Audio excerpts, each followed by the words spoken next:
Distance nerding. Hey! He's already got the book. He's already got the book. He's already got the book. What up, ladies and gentlemen?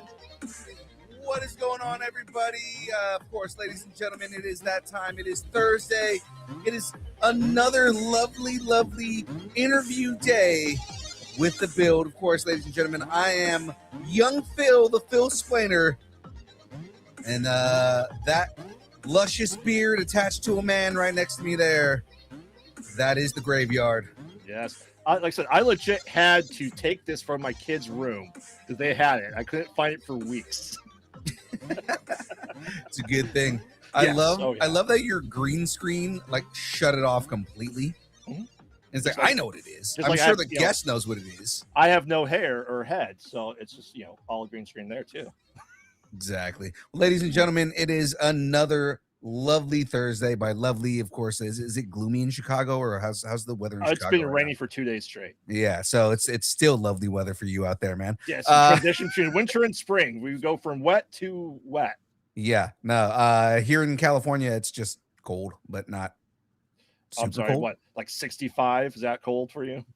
58, but I mean, still the same. It's not like negative, negative fuck this like it is in Chicago. So I think we only got to negative 45 this winter. Come on. Yeah, negative fuck this. That's exactly what that is. Ladies and gentlemen, before we jump into everything that we do around here, of course, we got to talk sponsors, ladies and gentlemen. This show is brought to you by the good folks over at Dubby. That's right. Dubby is a brand of energy drinks created to help focus concentration, reaction time with no jitters or crash. Dubby contains no maltodextrin, no sugars, no fillers, no artificial colors or dyes.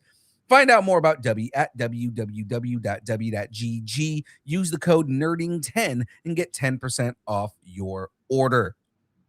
Deliciousness. Oh, Tater's in the chat. How's it going, Tater? He says we're a bunch of nerds. I don't think so. We're a group of nerds. That sounds like a Saywong answer. You guys are a bunch of nerds. Yeah, so are you. Mm-hmm. Don't act like you're not. All right, let's get into this because I know he's ready and we're ready for this. Graveyard is so excited. The minute, because I'm gonna tell a quick backstory before we jump into this. Mm-hmm. Graveyard hit me up when I went to LA Comic-Con and goes, "You need to go find this booth and find Jordan Morris and invite him on my show." Yes. Right. And then I end up talking with Jordan Morris and I'm just like, dude, this dude's badass. So then I invite him on my show and he's on our show. So it's like, so it works out even better. Yeah. And then it's just, again, the more research I did, the more I was like, I fucking love this guy. Right. So we're going to get into this right here. Mm-hmm. Ladies and gentlemen, he's a storyteller who's battled monsters outside the bubble, hunted demons with church youth groups, and somehow managed to sneak sharp comedy into just about every corner of pop culture that he touches. From writing animated chaos for shows like Teen Titans Go and Tiny Toons Looniversity, to crafting Eisner-nominated comics and graphic novels that blend humor, horror, and heartfelt characters, tonight's guest has built a career jumping between podcasting, television, and comic book pages like a creative multiverse traveler. If you've laughed at a weirdly relatable monster hunting crew, listened to a cult favorite comedy podcast, or picked up a comic that felt like it had the pacing of a perfectly timed sitcom, there's a good chance his fingerprints were all over it. Ladies and gentlemen, please give a warm welcome to writer, podcaster, and comic creator. Man, I'm excited here. Jordan Morris. Hey, hi, everybody. Can you hear me? Is my mic on? I am feeling gassed up. Thank you for that wonderful intro. And also just kind of still reeling from the intro music. This is the most high energy comic book podcast I've ever done. I'm used to these being kind of quiet affairs, right? I mean, it's with kind of a library energy to them. So it's kind of like, I'm like neurodivergent, but I'm like the other end of neurodivergent. So I'm not like, I'm not like, okay, let's keep it quiet and right, a little bit crazy, this is a little bit too much. No, I'm so out there when it comes to all this stuff. It's like, no, this is great. It's like being on like morning radio or something, and that's kind of like that's the kind of the goal here, man. We'll do traffic and weather on the 5. That's right. Now, Graveyard and the Horror. Oh yeah, Graveyard. No, I love it. Let's go. Oh yeah. There, wow, you have a soundboard. Yeah. I mean, wow, this is great. This is great. Feel like I'm on KLOS 95.5. The Rock. Exactly. Oh God, Love dude, it. the stuff that I have on my soundboard is ridiculous. You shall not pass. A classic. Wow. You got Austin Powers in there? Austin Powers saying, You know yeah, what? I baby? don't. I probably need to add that though, because I still have Mm. like 2 more pages that I can fill up. So I mean, like, Yeah, still, yeah, baby. Let's throw that it's in a there. classic. It's useful for Yeah, any it conversation. is. It is, especially for all our younger viewers that have no idea who Austin Powers. Yeah, I know. Like my kids, like who's Austin Powers? Like, ah, Who's failed you. stayed in the zeitgeist more than Austin Powers, the I know, right? international man of mystery? maybe number 4 will come out at some point. I'd be there opening night. Exactly. So would I. Mhm. And we would finally find out who number 2 works for. Oh yeah, right. Yeah. Yeah, you give him hell there, man. I mean, right? Come on, so quotable. Easily It's all top- quotes. Tom Arnold's best work he's ever done. You know what? I'll go ahead and agree with you there. I think that is Tom Arnold as the guy in the other bathroom stall in Austin Powers. I'd love So- to have that in my resume. I know, right? Same here. Same here. So we're gonna jump into some intro questions here, to kind of Yes, let's get do. you with the audience here, right? Okay. So before we get into your story, let's learn a little bit more about you. We have a segment on our show called "Growing Up Geeky." Okay. What did you geek out on when you were a kid? Yeah. So like nothing, a lot of down the middle geek stuff. I have some like knowledge gaps. Like wasn't a D&D kid. Kind of became a little bit of a Star Trek fan later in life, but other than that, you're pretty standard geek stuff. I was a comics reader from, since I could read. A lot of Spidey, a lot of X-Men. It was the late 80s, early 90s. So, a lot of that, all that great kind of classic Spidey and X-Men. And yeah, kind of a comedy nerd as well. Stayed up and watched SNL, pretty early. And then kind of moved on to your Kids in the Hall and Mr. Show and all that Ooh. stuff. Oh man, good shows. Yeah, oh yeah, great shows. And also, kind of a video game guy. I have many games that I love, but I'm very much a like Street Fighter, Mortal Kombat guy. Yes. Love those series. Love to follow those. And yeah, those are that's some of the stuff. Theater kid too. You'll be shocked to know theater kid. Did a little improv. If there's something wildly embarrassing you could do in high school, I probably did it. So yeah, That's awesome. I was in drama okay. and theater, and it took 4 years of drama as classes in addition to in theater too. So Oh, there you go. yeah, I did acting when there wasn't singing and dancing. As a Dutch guy, I can't do either of those. So yeah, Can the Dutch not sing? The Dutch I didn't know can't. that. I've never heard that stereotype before. The Dutch can't sing and dance. Well, Mhm. You learn something new every day. That's Yeah, always been my excuse. So yeah, kind of a lesser talked about geekdom, but yeah, theater kid is very, very, very prominent, very potent in my life. Yeah, that's some of the stuff. Awesome. I tried getting my kids into the animated series of X-Men and Spider-Man Oh to yeah. prep them for the multiverse that we didn't really get a multiverse of. And they're like, we don't like this. I'm like, oh. Sure. Yeah. I mean, the cartoons of our youth were very special to us and very, very important to, our little brains growing up. But yeah, some of the cartoons in the 80s and 90s are a little creaky when you go back and revisit them.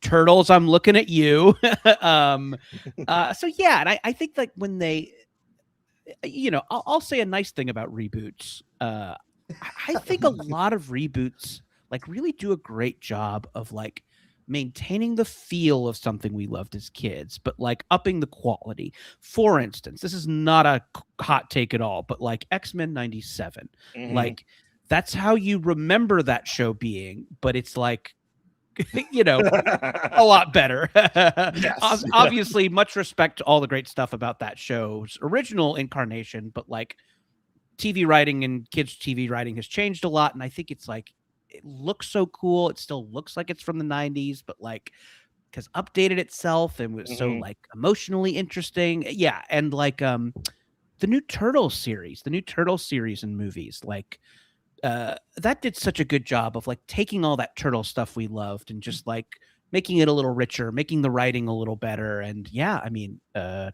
action scenes too. Jesus Christ. I feel like that new turtle stuff is so cool to look at. So yeah, you know, I think there are good reboots out there, and it can make it look like it did in your head as a kid, if that makes any sense. But will we ever get another episode of the Attack of the 50 for Irma? You know, God willing. Listen, there's a lot of fans of big women out there, and if you know, so I think so. I think if the fans demand it, we can. Yeah. Irma, she was the assistant to April's mean boss, right? Yeah. Is that what? Yeah. Okay, Yeah. So, a legend. A legend. Oh, of course. Like I said, I had my kids watch the Beast Wars and I had them watch Reboot, and like, all these graphics are awful. And like, they were great in '93. Oh yeah, those early computer graphics were like, this is the future. Right. Yeah. And I want a reboot of Reboot, but I want it to be like Reboot to be the retro game in the modern world. Oh yeah, I'm Yeah, sure. Reboot, that'd be amazing, man. I'm sure somebody's talking about it. I'm sure some Rick and Morty writer's working on it at some point, or is working on it right now. I'm doing it right now. I'm telling you, I'm gonna do a fucking show. Yeah, we're gonna do this. It's gonna be amazing. Oh, okay. Oh, but we'll have the Rick and Morty voices in it. Is that what you're suggesting? It'll be the same voices. Okay, I'll take that. Exact voice. Yes, but we'll have not Justin, obviously, of course. Sure. Justin has his own problems happening. So Jordan, we also have another segment of, you know, finding out who would play you in a movie, why, and what genre would the movie be? Oh boy, who would play me in a movie? Jeez Louise. That's a great question. You know, the actors people say I look like, I don't love hearing it. So I'm like remiss to go like Zach Galifianakis just because I don't like people yelling at me on the street. I'm like, okay, yeah, I know. Yeah. Boy, what genre would it be? I don't know. Boring movie, like mumblecore, slice of life. Like I'm very lucky to get to do a lot of cool stuff. I do not think my life is interesting. So yeah, I don't know. Is there a like, you know, quiet indie movie about a guy and his cat? I think that'd be nice. It'd be really, you know, nuanced, not a lot of big action, but just a guy and his cat writing some little stories, playing some video games. And yeah, you know what? Get a Duplass brother to play me. That's the genre. Whatever the Duplass thing is, to get one of those guys, beard him up if he's not bearded already, and just have a little 90-minute movie about a guy and his cat that is emotionally resonant somehow. That's it. Written by the Safdies. Oh, well, no, it's not. It would not be that stressful. I do not live that stressful a life. My life is pretty low stress. Once in a while, I have a hard time making a deadline, or I get rear-ended or something. Like that is absolutely not the pace of my life. I can envision you as Scott Pilgrim's next door neighbor. Okay, yeah, guy Scott Pilgrim knows. I'll take it. I mean, I'll take it. That would be an honor. He's having battling all his exes. Hey, keep it quiet. Yeah. Got that. Just make that the entire movie is like, the neighbor through like the entire Scott Pilgrim movie. He's like, your hair's fine. Don't date high school kids. Okay. Can I ask what you're doing on your screen? Are you like building a gaming PC? I'm building Lego. Oh, okay. Cool. Okay. So we're just hanging. Oh, yeah. It's kind of the gimmick of the show is we're doing an interview while I'm building Lego. Great. What are you building? I am building the Endor scene from Star Wars. So oh, hell yeah. You okay. can see right here. Oh, you talking about the moon of Endor? Yes. Endor's moon, you mean? Yeah, Endor's moon. Yes. Endor's moon. Somebody's got to be that guy, right? Of course. It's usually him, too, so it's perfect. Nice. That's why we call him the Phil Splainer. Oh, hell yeah. Return of the Jedi. It's my favorite Star Wars movie. Are you sure it's not number 9? Yeah, Rise of Skywalker. It is. It's not Rise of Skywalker. I know you guys probably get that all the time. I'm sure you always quiz people about their favorite Star Wars movie, and they all say Rise of Skywalker or the Ewok Adventure. But Ewok Adventure every time. The Caravan of Courage. Is that what one of those is called? Caravan of Courage. Anyway. Yeah. That's awesome, Jordan. So let's get into the meat and potatoes of the show. Sure, and yeah. So obviously you're a comic fan growing up. Does that really pique your interest in the writing sphere then? Yeah, I definitely loved comics as a kid, and like it never occurred to me that I could write them. I think where I grew up, Orange County, California, I didn't really know any like creative adults. Yeah, like I didn't know any. I didn't know any creative adults. So like adult with a creative job was kind of foreign to me, and I had to kind of like, learn about that world later in life. So I don't think when I was a kid I thought like I'm gonna write comics. I knew I loved comics, but like the idea that someone made them as a job was kind of abstract to me. So yeah, I think when I think I started thinking about writing professionally when I got into college, and I, kept up my high school interest in like improv and comedy and stuff. So I started doing like sketch and improv at my college, and then our sketch and improv groups, we would do like comedy festivals, and it like at those things I would meet like adults who were doing it, like obviously we weren't doing shows with anyone hugely famous, but it's like, hey, that guy, like he was on 2 episodes of like That's My Bush on Comedy Central. Like we would meet people like that, of like just like working ass actors, and it's like, oh, like, yeah, that guy writes for King of the Hill, and we would just meet him, and that kind of like got me thinking. I'm like, yeah, all right, it's a job someone could have. And then I started kind of looking into it from there. But yeah, it was really nice to just like meet adults who were creative for a living and kind of learn about what like that life is like. So I think it was then when I started having the idea like maybe I could write for a living, or maybe I could do comedy for a living, and kind of like looking at the various ways to do that. Yeah, that's awesome. It really is. When I got to college, my dad's like, all right, none of this movie stuff, none of this acting stuff. You're going to school for something. That's sure. Yeah, go work in the mills. I mean, mills are great. Yeah, we love a mill. Exactly. We love a water wheel. Of course, machinery. Also, he's from Chicago, so that's just kind of like the normal. It is. Yeah. Do you work in a mill now? Did you achieve your father's dream of? No. I do IT, so that's even more painful. Kind of a modern mill in some ways. It is. I mean, mills are my clients sometimes, but okay, there you go. For sure. So, Jordan, how did you get your writing gig on At Midnight, and what was it like being a writer there versus being a contestant on it? Oh, sure. So I wrote for At Midnight when it was on Comedy Central, not the reboot that they did recently. And that was a combination of things. So I knew some people who worked on that show via like just from my life doing comedy and podcasting and stuff like that. And I kind of like let them know like, hey, I would love to write for this show. And I applied a couple of times. So I think it maybe works a little bit different now, but for like late night shows, if you wanted to write, you had to do a packet. You had to do a kind of a packet of the kinds of jokes they would do on the show. So, if you were, if you were submitting to like the Tonight Show, you would do like monologue jokes and desk bits and interview bits. So it's kind of just show you can write the stuff that you need to write to do that show. So I applied a couple of times, and I didn't get it my first or second time, but I think they liked me enough to keep asking me.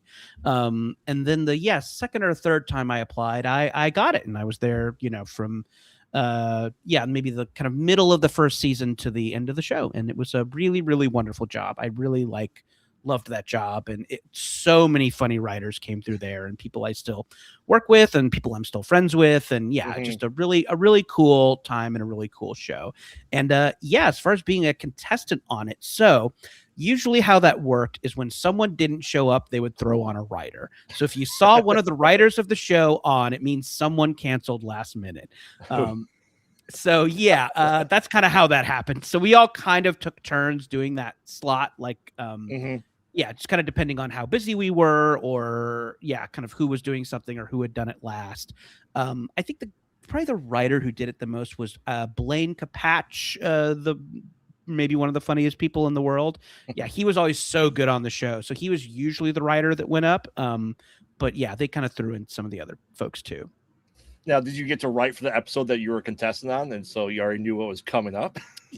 So I think the secret of that show is that everyone knew what was coming up all the time. Yeah, that a lot of fun riffing on that show, but like it was a pretty prepared program. So yeah, I think all the writers like worked on everything. So definitely in a late night show like that, kind of everybody just kind of piles on. So it's very rare that you're seeing something on the show that you didn't touch in some way or have something to do with. Yeah.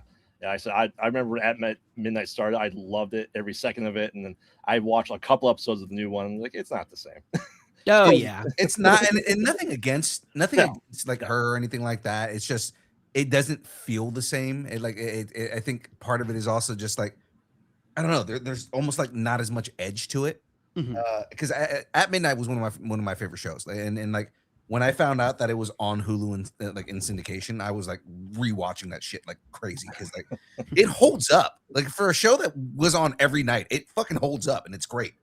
So like I loved At Midnight. It was like one of my favorite shows. When I tried to give the new one a chance, but like again, nothing against them. It's just it didn't have the same kind of flair as the original.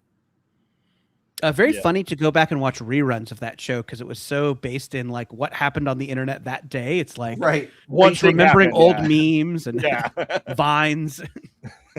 God, and I think that's what makes it like funnier when you go and rewatch like a rerun of it. Is like, oh, I remember when that meme came out. Yeah, damn Daniel. Okay, yeah, back at it again at Krispy Kreme. Okay, that was fun. Yeah, and certainly the like. I think when that show came on, when the Comedy Central version came on, it was like when the internet was fun. I think now the internet is not fun anymore. No. So I think, it was just kind of a special. That show came along at the right moment when like the internet was very fun and funny, and not.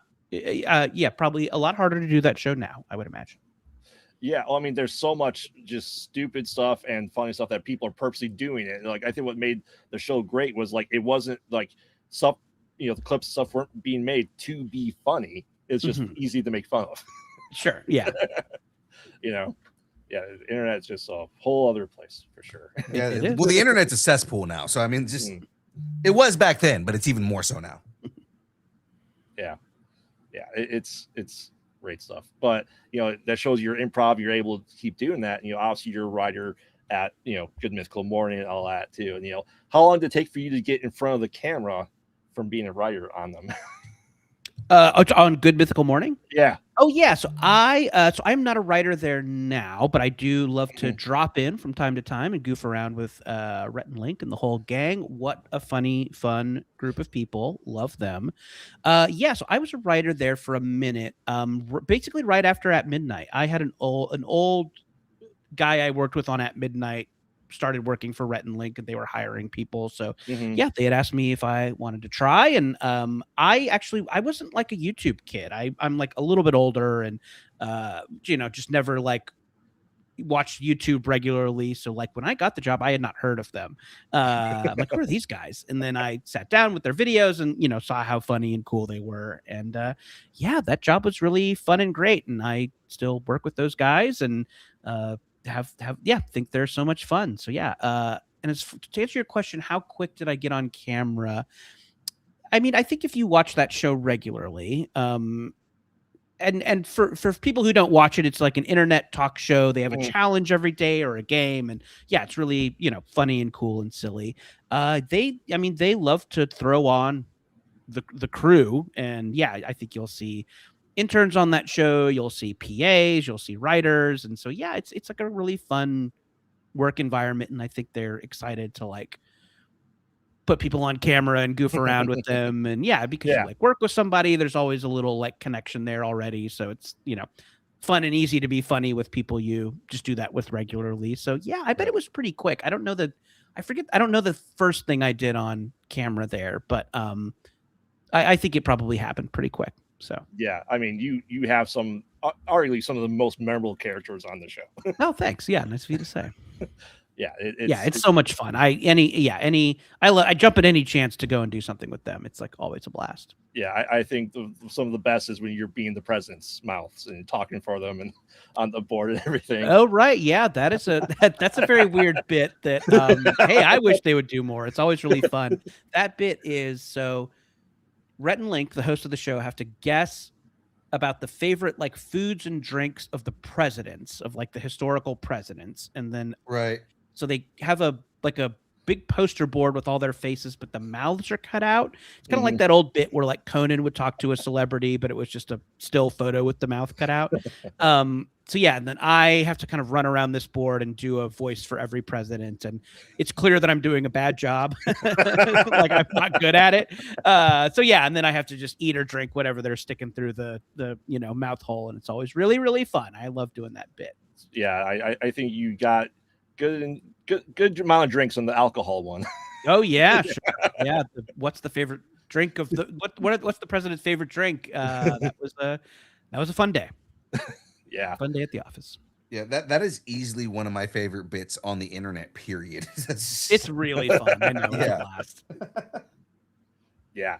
It's you do comedy and podcasting, and kind of like was your how did your goal switch from writing to be able to write into these graphic novels and books and stuff? Something always been in the back of your mind?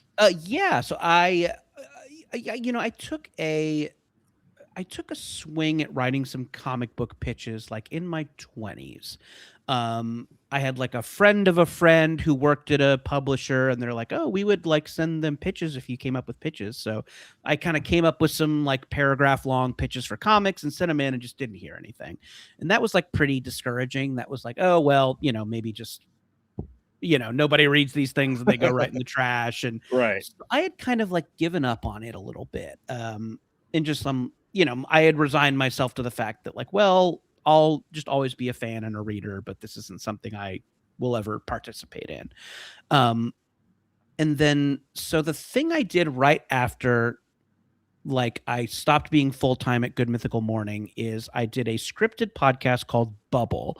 And it's kind of a, you alluded to it in the intro. It is a, like kind of satire-y sci-fi comedy about a dystopian world where hipsters have to kind of participate in this life and death gig economy to survive. Right. And Which yeah, we're gonna talk about that a little bit more in a little bit too, because oh sure. Yeah, I definitely want to talk a little bit about that. Oh yeah, would love to. But yeah, so I did that podcast, or I didn't do it all myself. It was kind of my baby, but a lot of great writers and directors and voiceover people worked on that show. Very cool. You can still listen to it at MaximumFun.org.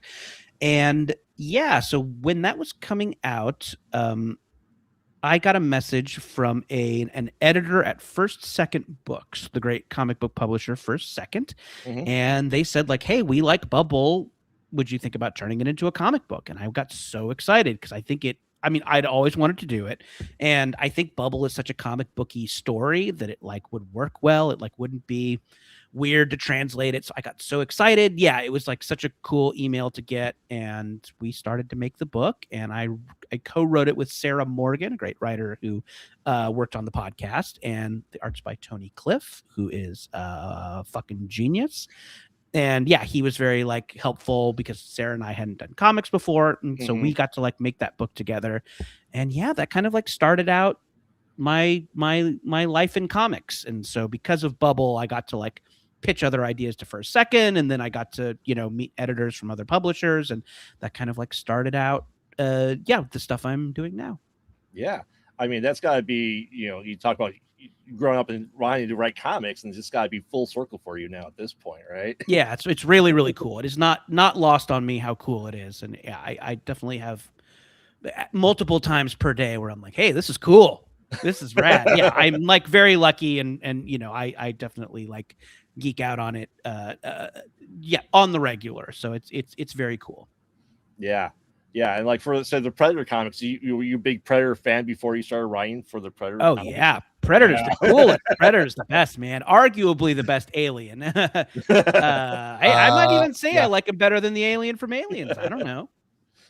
just you know, I'm not going to disagree with you on that. I mean, yeah, dude, the Yautja are fucking badass, they're man. great. They're awesome. Oh my god, I have now seen Badlands 3 times now, Badlands is great. and every time I watch it, it makes me want to like speak Yautja even more. Oh yeah, Fucking, how like, they built Klingon the shit, dude. language for that movie. How cool is that? Yeah, it's Yeah. fucking like it's Klingon shit, dude. Like Yeah, yeah. so you know, it's a made up language, but it sounds so fucking cool. Mhm. It's like I kind of want to learn how to speak Yautja now, Mhm. but then I don't want to be like that nerd that walks up to a fucking place and speaks Yautja, and people are just like, "Yeah, dude, no, dude, you're a fucking nerd." I'm sure there's a con where people appreciate it. I'm sure if you learn to speak it, LeJack will let you renew your wedding vows in Yautja. No. Oh, that would be hot. That would be hot. Yeah, my wife is more likely to divorce me because I And she'll speak Navi, and then There you my go. wife. Let's just do some context. My wife is nothing nerd, oh yeah, so No, she's not. no. So, I mean, did you have to do like a lot of research in the comic world while collaborating and writing in the Predator comics to keep it like kind of like copacetic with everything? kind of yes and no. I went back. I had not read those Benjamin Percy written comics that came out via Marvel. But when I got the job writing Predator, I went back and read those comics, and they're so good. By the way, get them. They're awesome. There's a nice collection out there.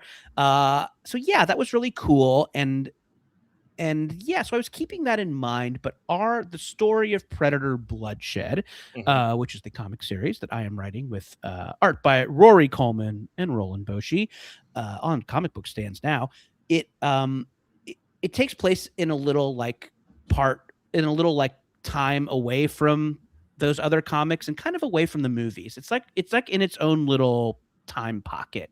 So I think that was really cool because we didn't have to worry too much about like, is this stepping on something that happened in one of the movies, or is this stepping on something that happened in the other comics? It's just like I think it allowed us to tell like a story and not have to worry too much about like, are fans going to find something that's an inconsistency and, yell at us on the internet for the rest of our lives.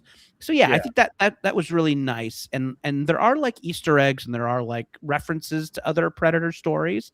So, I think if you're a super fan and you've like devoured every Predator thing, you'll find lots of like little Easter eggs and references and stuff like that. But I think if you just saw Badlands, or if you've just seen the Arnold movie, or, some combination of these things, I think you'll be able to pick up Bloodshed and have a story that's got a beginning, middle, and an end, with a lot of fatalities in between. I mean, you have to. It's Predator. You have to. You must. Exactly. You must. Yeah. He hunts. That's what he does. Yeah.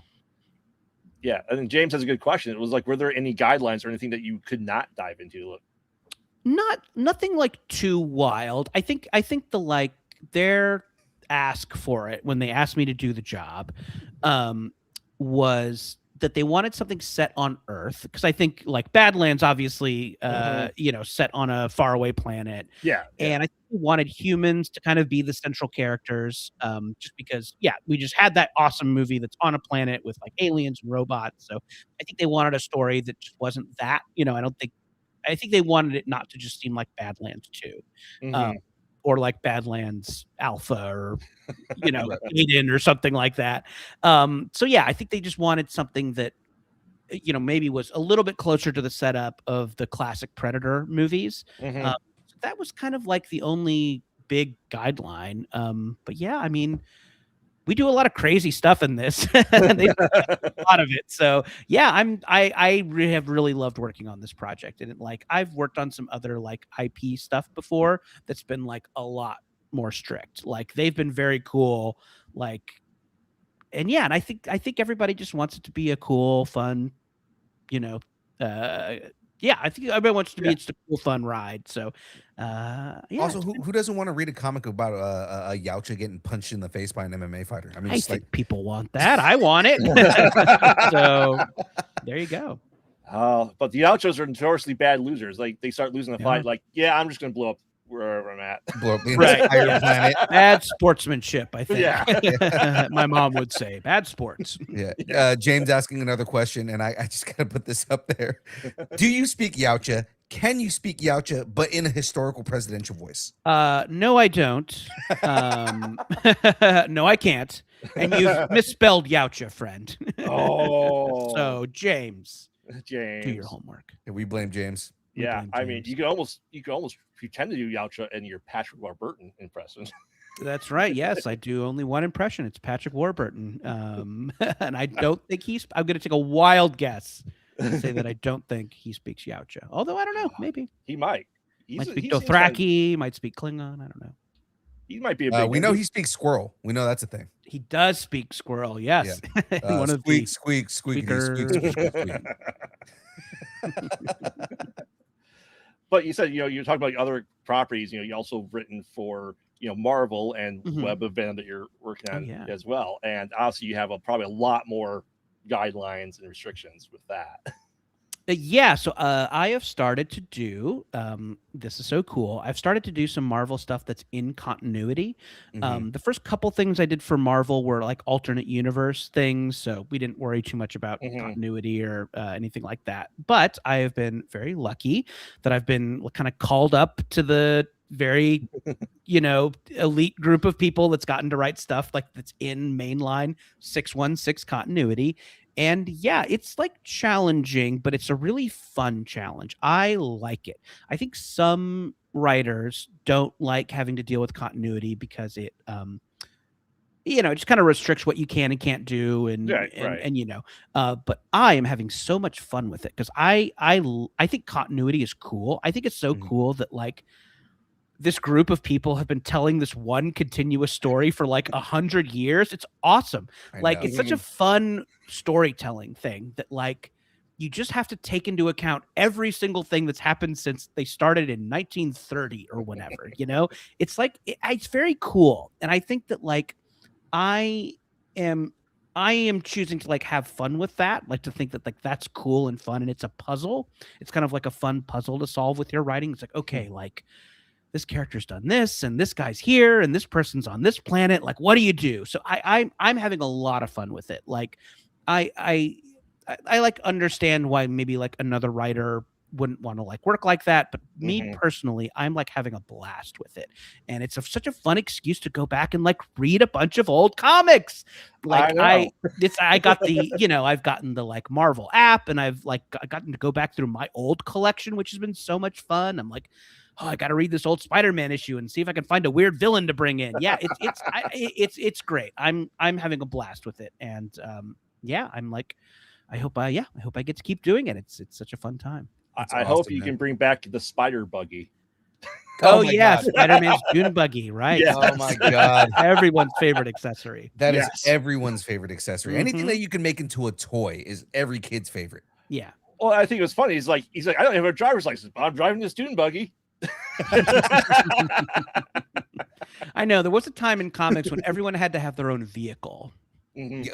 Thanos had a helicopter. Oh yeah, there you go. Thanos had a helicopter. That's right, man. So I've got to ask you, just kind of in the same vein of all of this stuff, like, how surreal is it to like be somebody who was a comic book nerd, Mhm. and then now you're writing in those comics, and you're great. contributing to that legacy. It's awesome. I feel very lucky and I'm like having a ton of fun with it. Yeah, I don't have a lot to say about that other than like it rocks. It's cool. Right. Yeah, it's very, very fun. Just like seeing your name in a Marvel comic is so fun. And yeah, just like knowing that you're doing something that is kind of like part of this big story that is so important to so many people. And yeah, I don't know. It's really cool. I'm lucky. And yeah, and everyone I've worked with has been very nice. And like something that I've loved so much about comics is that like you work with other comics fans. Like you don't get into comics unless you love it. Like I think Right. sometimes like working in TV, sometimes you meet someone who you isn't a fan of the same stuff you're a fan of, or they're maybe not a fan of the stuff they're working on. But like with comics, it's like you're there because you love it. And like Mhm. you speak the same language as everybody, and yeah, I don't know. It's just comics people are lovely, and like there's not a lot of money in it, so nobody's like looking to get rich, and there's no like opportunistic people. I won't say there's no opportunistic people in all of comics, but I certainly haven't met them. Yeah, it's just fun. It's you're working with cool people who love creativity and love these characters, and yeah, I don't know. It's neat. It's a wonderful group of coworkers to have for sure. Yeah, and then you get to talk to nerds like us and geek out together about the things that you make. It's great. It's really great. Right. Yeah. Yeah, it's yeah. So you also worked on Godzilla as well, right? Oh yeah, Godzilla versus Los Angeles, Yes. the IDW series. So the premise of this series that I think is still going on is every issue Godzilla, our favorite guy, he attacks a different American city, and it's kind of an anthology book about different stories from the city during a Godzilla attack. So yeah, they've done Chicago, they've done, oh gosh, what else have they done? They're doing Texas. They're just giving Godzilla a state in one. Yeah. Yeah, and so I got to contribute to the LA one, which is very cool. And I got to do a story with a great artist who I was such a fan of, still a fan of. Working with them was awesome. Nicole Go, who's like super talented and does all kinds of great books. And yeah, she has such a cool, unique art style. And it was so fun to see her version of Godzilla, which I thought was really, cute but still terrifying. Yeah, that was such a fun. I mean, I love Godzilla. Godzilla rules. Like, I was a dinosaur kid, so I was also a Godzilla kid. And yeah, it was just a blast. And it ended up we started the comic kind of like late 2024, and then as we were working on it, the like LA wildfires happened, and so the good folks at IDW, they made it a like charity thing for the LA wildfires, and like, Oh wow. it was so cool that they did that, and so fun to go out and promote that book knowing that like the money was going to a good cause. So yeah, it was an awesome project, and I think that like IDW is doing such cool things with Godzilla right now, and it's got such a fun comics world around it at the moment. So yeah, very, very fun to be a part of that. I love how that book turned out.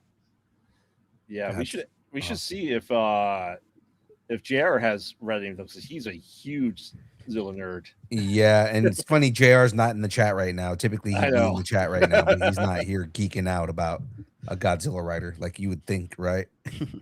Yeah, and Godzilla is just a unique way of different monsters. Like, you have a monster, it's a small monster. Here's a reptile with a giant knife on its head. Sure.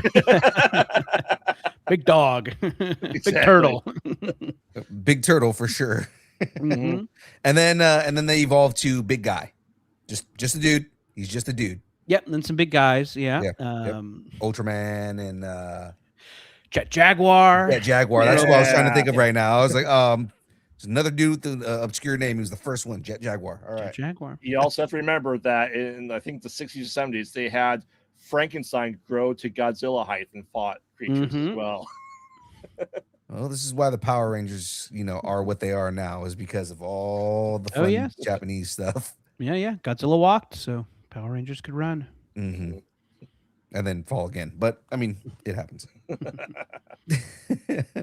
So I mean, we're gonna kind of transition into another aspect of things you do, but Sure. kind of the transition with that. I want to revisit Bubble, right? Sure. Yeah, please. So yeah, let's talk about Bubble, right? Nominated twice for an Eisner.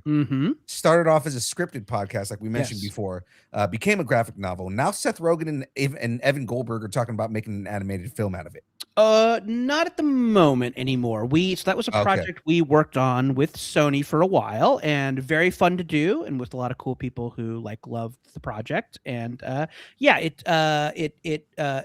paused as many entertainment projects do. So I think probably no Bubble movie in the near future, but yeah, might be something we can revisit down the line. And I mean, it might happen, and Netflix is buying up everything. So I mean, it's not like Netflix wouldn't be like, "Hey, it's a good idea. Let's do this." yeah, I think stuff. You hear about stuff getting developed, and like, for instance, Why the Last Man is like something that got developed like Oh man, 10 times and never made it to TV. So yeah, I think it could happen. I think that like If there's a Bubble fan out there who wants to talk about it again, maybe we'll get to. But it was a very fun experience to do, and yeah, I don't know, it was cool. I mean, it would be fun to have made the movie, but it was like an awesome experience that I'm like so glad I got to have. Did you guys get through script writing on that at all, like adaptation to script We writing did, at it? yeah, we got a script for it, so. No, awesome, man. So that kind of leads into what I really want to ask Sure. about this. So going from a scripted audio storytelling to comics to it becoming a script for a film, Yeah. kind of like, you know, what changes did you have to make from each kind of iteration of what it had to be, what it became? Sure. So I think I could talk about the most is from scripted drama to podcast, or sorry, from podcast to graphic novel. Yeah. So that was interesting. So that was my first time doing comics, and Sarah, who I co-wrote it with, her first time doing comics as well. And so we just learned a lot. Like, and Tony was so helpful. Like, Tony is a great writer himself, and like Tony contributed a lot of great jokes to Bubble. Like a lot of the best jokes in Bubble are from Tony. So it was awesome just having like a third awesome funny writer to write with us. Yeah, and so like Sarah and I, like we both come from like late night comedy. Like I, you know, was on At Midnight, and then she is in the UK, so has worked for a bunch of like panel shows, and so those jobs you just kind of get paid. She calls it jokes by the yard, where it's just like you just have to fill a giant page with jokes, and maybe they'll pick one or two that get used. So there's like this tonnage instinct that we both have. So when we were writing the comic, we would just put in all this stuff. Like if you had to say, this guy's boring, we would have 10 jokes about how the guy's boring. And it's like, okay, well, in a comic book, if you have 10 things, you're going to cover up the entire picture, and people won't be able to, it ceases to be a comic book, you know? So I think what we learned is that, like, in a lot of cases, less is more. Like you should let the pictures tell as much of the story as you can, and just like it was just a lesson in editing. Like, pick one or two of your favorite things, have those be the things, and then like let the artist tell the rest of the story. And so kind of when we learned that, we started writing a little bit differently, and we tried to have like there's a couple of like silent pages in Bubble. Like, there's no dialogue, so we're like, oh, let's try and tell a little bit of the story just like with the pictures. So yeah, I think it was really it was very educational but very fun. So yeah, so when I write comics now, I try and like edit myself, you know, ask myself, does all this dialogue need to be in here? What dialogue is the most important? And like, and yeah, and also be just generous to the artist, and yeah, I think in maybe more cases than writers, like the artist is why people are there. So like you want people to be able to like see that beautiful art, and you want that beautiful art to tell the story. So yeah, I think that was a big thing that I learned, that I like think a lot about when I'm writing comics. Yeah, that's awesome, man. Yeah. Well, like I said, I did read this, and there are some silent pages, and it's you work with Bowen, right? Is that her name? Bowen McGurty. Yeah, the great Bowen McGurty. Bowen, and like, yeah, and so how much direction do you really work with your artist then, like with your writing of Youth Group, to the illustrations to help convey the picture and atmosphere of it? Yeah, I think like different artists want different things, and different editors want different things. I think comics for me has been a lesson in like, don't get too hung up on one way of doing things. Like, be flexible. For instance, on Spider-Versity, something I am working on right now that's coming out from the good people at Marvel Comics in April, I am working with a great artist named Pere Perez, who, if you're a Marvel reader, oh boy, this fucking guy, he can draw. Yeah. And so he wrote me an email very early on in the process and said like, hey, I'm trained in jujitsu. I do jujitsu every day. For your fight scenes, I have ideas. Don't micromanage. He basically said, don't micromanage the fight scenes. I have ideas.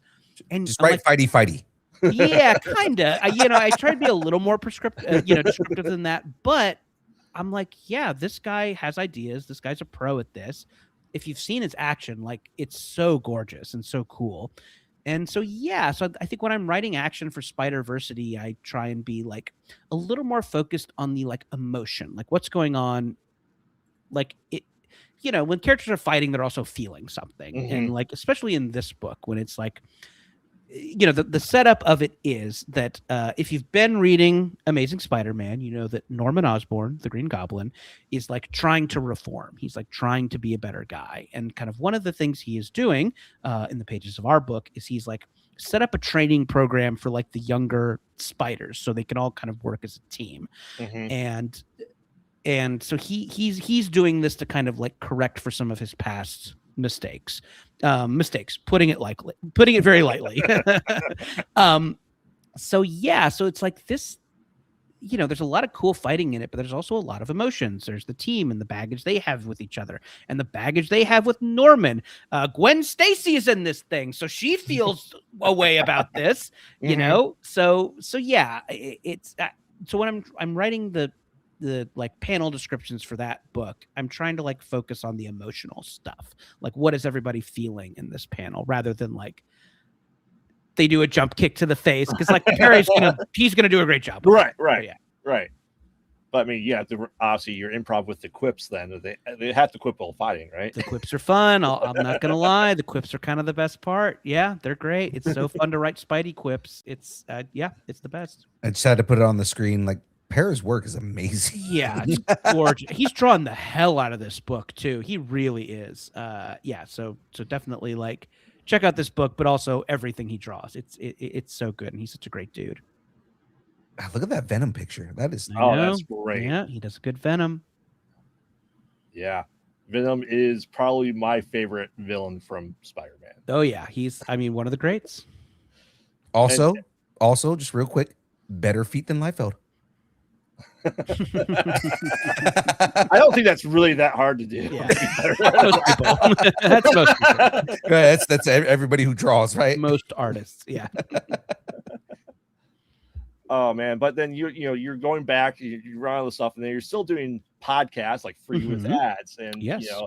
I find that very akin to, say, Mystery Science Theater 3000. Was there any inspiration of kind of poking fun at bad movies? Oh, thanks. Yeah. So the podcast you mentioned, Free with Ads, that is a movie show I do with Emily Fleming and Matt Lieb, two great comics who, if you're a good Mythical Morning watcher, you know them from that show. Yeah, and I got excited when I was looking you up. I was like, wait, he does a podcast with Matt Lieb? I fucking love Matt Lieb, dude. Hilarious guy. He's the best. Also very good with the soundboard, Matt Lieb. I know. Matt Lieb, so I came across Matt Lieb listening to Behind the Bastards because he was on that show a lot. And then that made me go listen to Pod Yourself a Gun. Yep. Mm-hmm. Right. And it his Sopranos rewatch podcast. Right. Other shows now, but yeah. And then on top of that, I was already a fan of his wife. So I'm just like, oh my God. Sure. I'm like, I love this guy. And like Matt Lieb's like one of my favorite people ever. And so it's like, shit, he does a podcast with Matt Lieb. Holy shit. I know. So the premise of that show is we watch a weird movie on a weird free website and we talk about it. So yeah, I Graveyard, you're absolutely right. I am a big MST3K fan, one of my favorite shows of all time. And yeah, I think Emily and Matt both watched that show. They're not the like sicko for it that I am, but yeah, I think we all, have some of that spirit of like lovingly roasting the bad movie that we're kind of having fun watching anyway. So me and Graveyard, we haven't done it in a while, but like initially our Friday show started off with us MS3TKing any movie that we decided to watch. And so good, bad, or anything like that. And we had this premise where it was like, oh, there's a new movie coming out. Let's watch the movies that lead up into that movie, right? So like we were like, Thunderbolts is coming out. Let's look at every introduction of every character that's going to be in Thunderbolts. We watched each movie and we mystery science the hell out of all of them. So it was fucking great, man. Yeah, totally fun. It's a trusted format for a reason. Yeah. I do that because I make independent horror films, and they are on those Free with Ads type platforms. Oh yeah, nice. So I do that, but I also review horror movies weekly, 3 or 4 a week. And our slogan is "We watch bad movies, so you don't have to." There you go. Same vein, because I'm a Misty all through and through. Hey, that's great. Awesome. I have the Satellite of Love tattoo on my sci-fi leg. Hey, okay, nice. So Yeah, I mean, you're a real one. yeah. What's been kind of like, how do you guys pick the movies? Just kind of just what pops up, or you go like for more mainstream, or you kind of pick like more obscure stuff that most people don't know? Yeah, I think we try and have a variety of stuff. I think that's mainly what we think of as like, what have we done a lot of? So let's try and move away from that a little bit. And yeah, and I think we want to have a mix of like, culty stuff. Like, we did Teen Witch and Hell Comes to Frogtown and like all that good stuff. Right. But I think we realized that like that appeals to a certain kind of movie sicko, and that there's probably a lot of people who want to hear us talk about Sonic the Hedgehog. So I think that Not Graveyard. He wants to hear you talk about all the obscure shit. Oh sure, yes. No, you're the sicko we mentioned. Yes. 100%. And yes, we love that. So yeah, I think we try and like balance it out between kind of obscure, weird stuff that we find, and then like stuff that we know everybody likes and wants to hear about. So yeah, I think that's what we think about. And we're all three of us are big horror fans, so we really have to like tell ourselves like, we got to take a little horror break. Like, don't just do horror movies. It's I guess the one thing we all kind of agree on. So, yeah. So we like love when Halloween comes around because we just do a whole month, and yeah. So I think we think about variety. And yeah, I think most people have a pretty varied movie palette. So we kind of try and celebrate that. Like, hey, just because you like Hell Comes to Frogtown doesn't mean you wouldn't like Pride and Prejudice, and why not, right? So. Only if it's Pride, Prejudice, and Zombies. That's oh yeah, I think we'd like to watch that sometimes. I think our one caveat is it has to be free somewhere. So we haven't found it yet, but yeah. If you ever run across something from Horror Dads with a Z, okay, feel free to make fun of it. That's you. You're Horror Dad. Yeah. Yeah, nice. That's awesome. Yeah. And you could watch it on YouTube and Tubi and stuff like that. Oh yeah. Oh hell yeah. That's so cool. Yeah. Shudder and Tubi and Yeah. Pretty I don't cool. know if we're on Shudder. I don't think we're that fancy. okay, Tubi for sure. It's on Tubi. You're right. Definitely. Yes, Tubi, that. definitely Tubi. Yes. Yeah. They got it all on Tubi. I think there's a few of them on like Amazon for free too. Yeah, cool. Yeah. That's awesome. Except the ones that are deemed too graphic for Amazon, which was really? It's bull crap. It's all a lie. I'm like, okay, they'll say that, but that's a great marketing slogan for us. So that is, we'll yeah. take it. Mm-hmm. Well, it's because famously they actually cut a dude's arm off in one of their movies to get the scene right. Wow. We're Dedicated. I mean, we can't Jared pay, Leto level of method acting. Right. we can't exactly. pay for practical effects. It's all got to be in camera, real. Yeah. Awesome. What's been the worst movie that you guys have watched, do you think? I think the stuff. Okay. Oh, a couple things come to mind. So, like, a lot of times, just those like down the middle rom-coms we really hate. Like, what's the Matthew McConaughey one? Gosh, it was called like there's a Failure lot. to Launch, I Oh, yep. think. Yep. Those really are really painful. And then there was a movie that the listeners really wanted us to watch called, and I know I'm risking alienating fans of this movie because people love it, but Repo the Genetic Opera. Yes. It's and hey, I love the concept of this movie. On paper, this is the greatest movie you've ever seen. It's a rock opera about a world where people pay for their organs like on credit, and if you miss a payment, Giles from Buffy comes and repossesses from you with like knives. So it's a great pitch. The movie itself just fucking sucks. At least we thought so. So it's one of those things where you're like, yeah, I understand like being into the idea of this, but the execution was so bad. According to us, there's many fans of that movie. Like, it has midnight screenings, so like there's something about it we're missing. But that was one where I hope people had fun watching us or listening to us rather be in pain, because it was not fun for us to watch that movie. Yeah, we because we do horror all the time every week. For April 1st, we always do something different. We did rom-coms and review them as horror movies. Okay. Oh, we I did like music. that. We did musicals. So Sound of Music, Nazis, bad. That's horrifying, right? Sure. Oh, And then, yeah. of course, Cats the musical. Yes. Yeah, I mean, cat buttholes. It's a thing. Yeah. Yeah. Yeah, and then we are going to be reviewing Repo this April 1st. We're doing horror musicals. My condolences. So Cannibal the Musical by Matt and Trey. Oh yeah. Oh Cool. god, Matt and Nice. Trey, Yeah, there's always some more good. musicals out there. That's Yeah. cool. Yeah, Matt Stone and Trey Parker, always a good time. Mm-hmm. All right, Phil, I believe you have some wrap-up questions. Ooh, we do. We've got some wrap-up questions for you here. So I'm going to ask you the hardest question you've ever been asked in your life. God. Are you ready for this? I am. All right. Being in LA, there is a right or wrong answer to this question. Okay. All right. What is your favorite kind of taco? Al pastor. It's pretty. Oh easy. yes, yes. That's his answer. That is the correct answer. I mean, it's the answer, that right? is the correct answer. Yeah. Yes. I mean, listen, a lot of wonderful tacos out there. Oh, yeah. I want to try them all, but yeah, I think just like with my corner taco guy, Al pastor every day. Yes. Yes. I frequently have to tell people on this show, as a Hispanic man, our litmus test is al pastor. Like anywhere you go, that is the litmus test. If they make good al pastor, they make good everything. Mm-hmm. Mm-hmm. I agree with man. that. Yep. Staying in the vein of what we've been talking about here, what is the worst horror movie franchise in your opinion?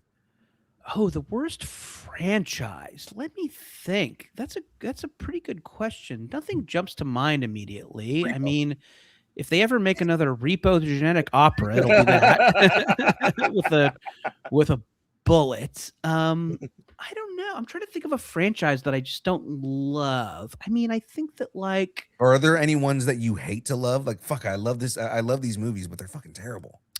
I think maybe the closest thing to that, I think, is I really love the Resident Evil franchise. Oh, God, the Mila no. Jovovich movies. No. I don't know. I think those are so fun and weird, and I think she's so great in them. Yeah, they just have such a funny, weird logic and a world. There's a full lack of Joe Valentine in those movies. Like, Yeah, we need the Joe second one. Valentine. She's in 2 and 3. Barely though, like not the way that she should be. Yeah. She never I mean, became a Jill sandwich. Oh yeah. They referenced that in the weird remake, the Welcome to Raccoon City, that like wasn't that great, but they do a lot of the memes from the game, Mhm. which I kind of like love/hate when that stuff comes up in movies. Yeah, I don't know. I like them. I most of them are directed by Paul W.S. Anderson, who I think is kind of like a sneaky great director. Which is also why Mila Jovovich is in all of them, because it's his wife. Yeah, he's a wife guy, and we love that. Or she's a husband gal, one of the two. And yeah, I don't know. I think she's awesome in them, and yeah, they don't make a ton of sense, and the acting's all over the place. But yeah, I'll always watch those. If I'm ever flipping through cable on a hotel TV. So, Resident Evil comes up, and yeah, I'll watch Oh yeah, that. tons of I mean, the fun. first, I'll give it the first one I liked. First one's awesome. Yeah, the first Yeah. one's like definitely at that point was the best video game movie, and yeah, definitely like has a lot of stuff that sticks with you. You're forgetting the Mario Brothers movie from the early '90s. That's the best video game. That's the best. Video. Right? Yes, I forgot. The Yes, best that's adaptation. what everyone thinks is true. Yes, Right. Huh? Right. That was the best version of Toad ever. Right. Mhm. What was Koopas. Toad in that one? He was I think he was actually just a mushroom. okay. No. Toad was the gutter guy playing the harmonica, the musician. Oh, that's right. That got That's turned right. into a Goomba. They turned him into a Goomba. Yep. Right. I Right. watched that movie way too much. I know. Oh man. So bad.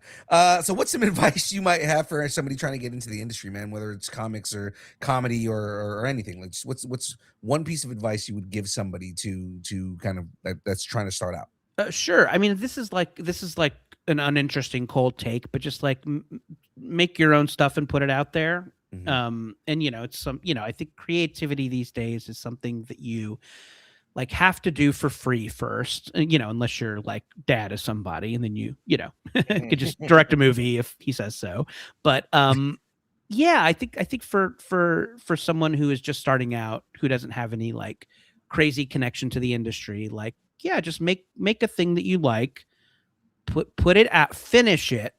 You have to finish it and then put it out there, and then I think it's either like somebody with money starts to give you money for it and it could be a job, but if not, like you made something and it's out there and it can find fans. And like these days, if like Netflix doesn't buy your thing, you can make it for people on Patreon, or you can like make it for people on YouTube. And it's like that stuff isn't any less impactful than the stuff that goes to Netflix. Like, yeah, I think there's creative people with huge audiences, and there's like creative people with smaller audiences. And the people with the smaller audience doesn't mean their stuff is any less important to the people who check it out. So yeah, I think that like just make something and put it out, and like make it something you can make reasonably, right? Like if you want to make a space opera and all you have is a cell phone, like think of something you can make, or think of a way to so I think a lot of people sometimes, if they have a big idea, they get frustrated and they wait for the $1 million contract to come in, and it never does. So yeah, I think just think about something you can make and make it and put it out. Awesome. No, that's good advice. So again, gonna ask you a hard question here, man. Who's gonna win in a fight? If we're gonna put two characters in a fight, who wins in this fight? Okay. Kay from Youth Group. From Youth Group. Oh yeah, the protagonist of Youth Group. Okay. Right. Or Buffy Summers. Ooh, great question. I mean, Kay. So Kay is the character in Youth Group, the story of teenage exorcists, from me and Bowen McGurty at your local bookstore now. It is, so Kay is kind of the like entry character. Like she's the one who's like learning about the world of underground exorcisms. So she can kick some ass by the end of the book. But I mean, Buffy is such a killing machine, like when we meet Buffy, she's a killing machine, like she'd already come from another school where she had killed a bunch of vampires. So yeah, I think that like, hey, I love Kay. And I think in reality, what would happen is they would team up, because I think they have similar goals. But I think if we are posing this, who would win in a fight? Probably Buffy. Okay, it's not often that we get anybody who admits their character wouldn't beat the other one. It's Buffy, though. I mean, it is Buffy. It's Buffy Summers. So it's just like, yeah, the movie and like now going on 2 shows. So I mean, like, getting ready for the second one. So what's next for you, man? Anything that you can talk about that's not under NDA? Yeah, I mean, I think I'll mention Predator Bloodshed. It's 5 issues. Issue 1 on shelves now. Issue 2, 3, 4, and 5 are coming at you. It's gonna get wild. Check it out. A one-shot I am doing with Marvel that we hope is popular and becomes more than a one-shot is Web of Venom. That is a Venom story with a secret character inside the symbiote suit, who we're not telling you who it is, but it's somebody fun. That is coming out in April. And I mentioned Spider-Versity. It is a Spidey family team up book. I am co-writing it with Joe Kelly, and art by Perry Perez, who's doing an awesome job. And yeah, that's 5 issues. It's a story about all the Spider characters we mentioned getting kind of tutored by Norman Osborn in this kind of life and death gauntlet college class. So it's a it's a Spidey story, but it's also kind of a college story. So you get to see what happens when these kind of superhero kids have to interact on a college campus. And I think it's a lot of fun. So yeah, please check out all that stuff. If it's not on shelves now, definitely pre-order it. Tell your shop you want it. That's very important. Yeah, there you go. That's the stuff. Hell yeah, man. Actually, you know what? This just popped in my head right now, Sure. right? But we were just talking about Kay right now a second ago and all that, and her being a part of a secret underground exorcism group and everything like Right. that. Well, given that Youth Group is based on your experiences with the Youth Group, like how much exorcisms did you do as a kid? I went to a very down the middle Southern California church where the pastor wore flip-flops. Yeah. Surfboard in the back of his truck after he got done preaching. So I did not preside over any exorcism. That part is fantasy. Although I know some people had that happen in their church. So Yeah, there you go. It happens. There you go. But me, It's a normal thing in the underground church scene. sure. So somewhere between 0 and 1,000 guy. Okay, there we go. Yeah. Yeah. 0 and 1,000. You'll never know how many, Mhm. but it's there. All right. Where can everybody follow you, man, if they want to learn more about you and everything that you've got going on? Actually, I didn't ask this, but do you have any Comic Cons coming up? Anything that you're going to, any appearances that you're going to be? Yes, at? I'm doing a lot of signing stuff in kind of the California area, a lot of stuff around Southern California where I live. I got some cons coming up later in the year. Mhm. But for all this stuff I mentioned, definitely if you're in Southern California, come say what's up. I'm doing a lot of signings. Follow me on Instagram, if you would, Jordan David Morris on there. And yeah, I'll be posting about appearances and books and ways you can get signed books and all that stuff. Hell yeah, man. Well, again, I got to thank you again for coming on, giving Sure, us man. your This time is so here and fun. everything like that. Such a fun Absolutely. chat. Well, we're not done, and we're gonna extend the invite here, but we're gonna get into the second half of the show. And the second half of the show, we're basically gonna be doing brackets on best. Are we doing 80s cartoon right now? Best 80s cartoons, yes. Best 80s cartoons. So basically, the chat gets to vote on what the best Nice. 80s cartoons are. And we just have debates over 80s cartoons. So it's Heck gonna yeah. be great. So if you want to stick around, man, by all means. It's just No, the I think I actually have a DoorDash on the way, so I think Okay. I will excuse myself and have a little dinner. But this has been a really fun chat. Thanks, dude. Absolutely, Awesome, man. awesome. Well, Jordan. yeah. Thank you very much. Thank you so much, man. All right, see ya. Thanks. All right. You have a good Bye. night, man. Bye bye. Bye. That was way too much fucking fun, man. When I tell you you'll get someone, you should get some. Apparently. All right, hold on. Let me show everybody because I finished the Hold on, I let me turn finished it about halfway out- let me through. turn out the green screen for you so you can see. No, I already turned it off. Okay. So there we go, guys. You can see you got Luke and Leia in the back Mhm. and Albie in the front. If you're a long time if you're a long time viewer of Distance Nerding, then you know what I mean when I say Albie in the front. But there you go. You got Luke and Leia in the back right there. Too bad they didn't make it so that he's like running into a tree. I mean, really, they should give you another one that's just scattered around the other trees. You know what Just I mean? like destroyed on the tree. Yeah. Yeah. Why not? Why not have the action? Why not have a tree that has an explosion coming off of it in Lego? Oh man, that would be so cool. It's just like you somehow you get all the bricks to like stick up. Mhm. Yeah, it'd be Yeah, pretty cool. Like I said, you just put it in the middle of the trunk there, and have a couple pieces join out, and then you just build it on the side there. Right. So the next one that I'm gonna be doing, I gotta take it apart, but I have the trash compactor scene, so I'm gonna be doing that. Ooh. So that'll be fun. Let's get into this bracket, man. We gotta finish these 80s cartoons. Yeah. So to kind of recap where we were at from last time, Transformers, or More Than Meets the Eye against the Flintstones kids. The Mask beat out Mr. T because we have to pity him sometimes. Thundercats just destroyed My Little Pony. TMNT just squeaked one out over the Chipmunks. Spider-Man and his amazing friends beat out Silverhawks. G.I. Joe beat out Alf the cartoon. Garfield and Friends beat out Gummy Bears. The Bear-Stained Bears, beat out Captain N and the Game Master. He-Man beat out Heathcliff. Gem beat out Scooby-Doo and Scrappy-Doo because no one likes Scrappy-Doo.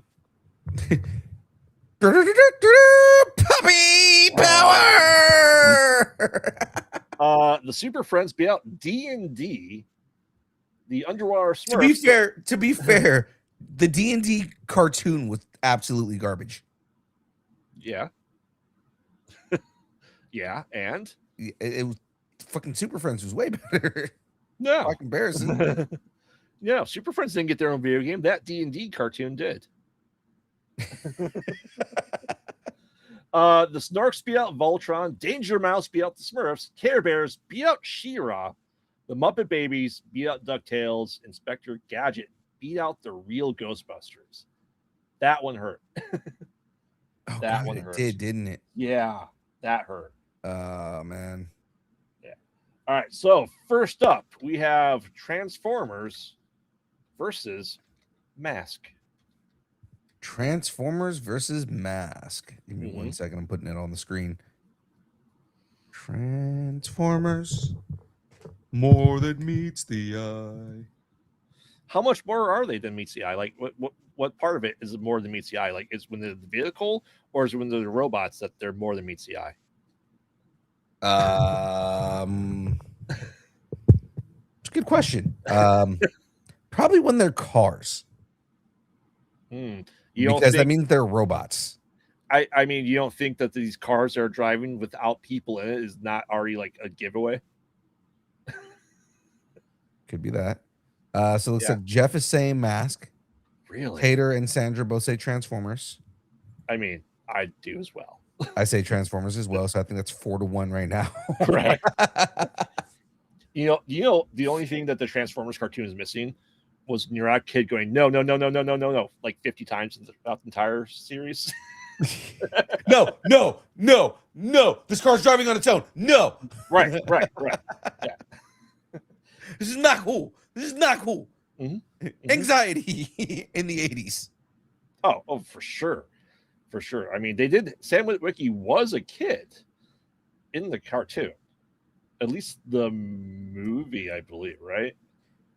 Oh, are we talking about Shia LaBeouf's character? I'm talking about, his character though, but I'm pretty sure Sam Witwicky was a character in the 80s cartoon. I think he not? was. Yeah, I think he Yeah. was. Yeah, so adult robots carry around pre-teenage boys inside of them. Get inside of me, boy. Wait. We must save the planet. From who? Get in. Do it now. I need an adult. Or you could decide with the people that turn into like guns. Specifically Megatron, when in the first iteration of Megatron, where he just turned into a gun and Starscream shot him. Fantastic. Yeah. Fantastic. You know that was a big kink of his, right? All right, Transformer. Oh yes. Squeeze me, Starscream. Squeeze me. Squeeze me, Starscream. Mm-hmm. Ah.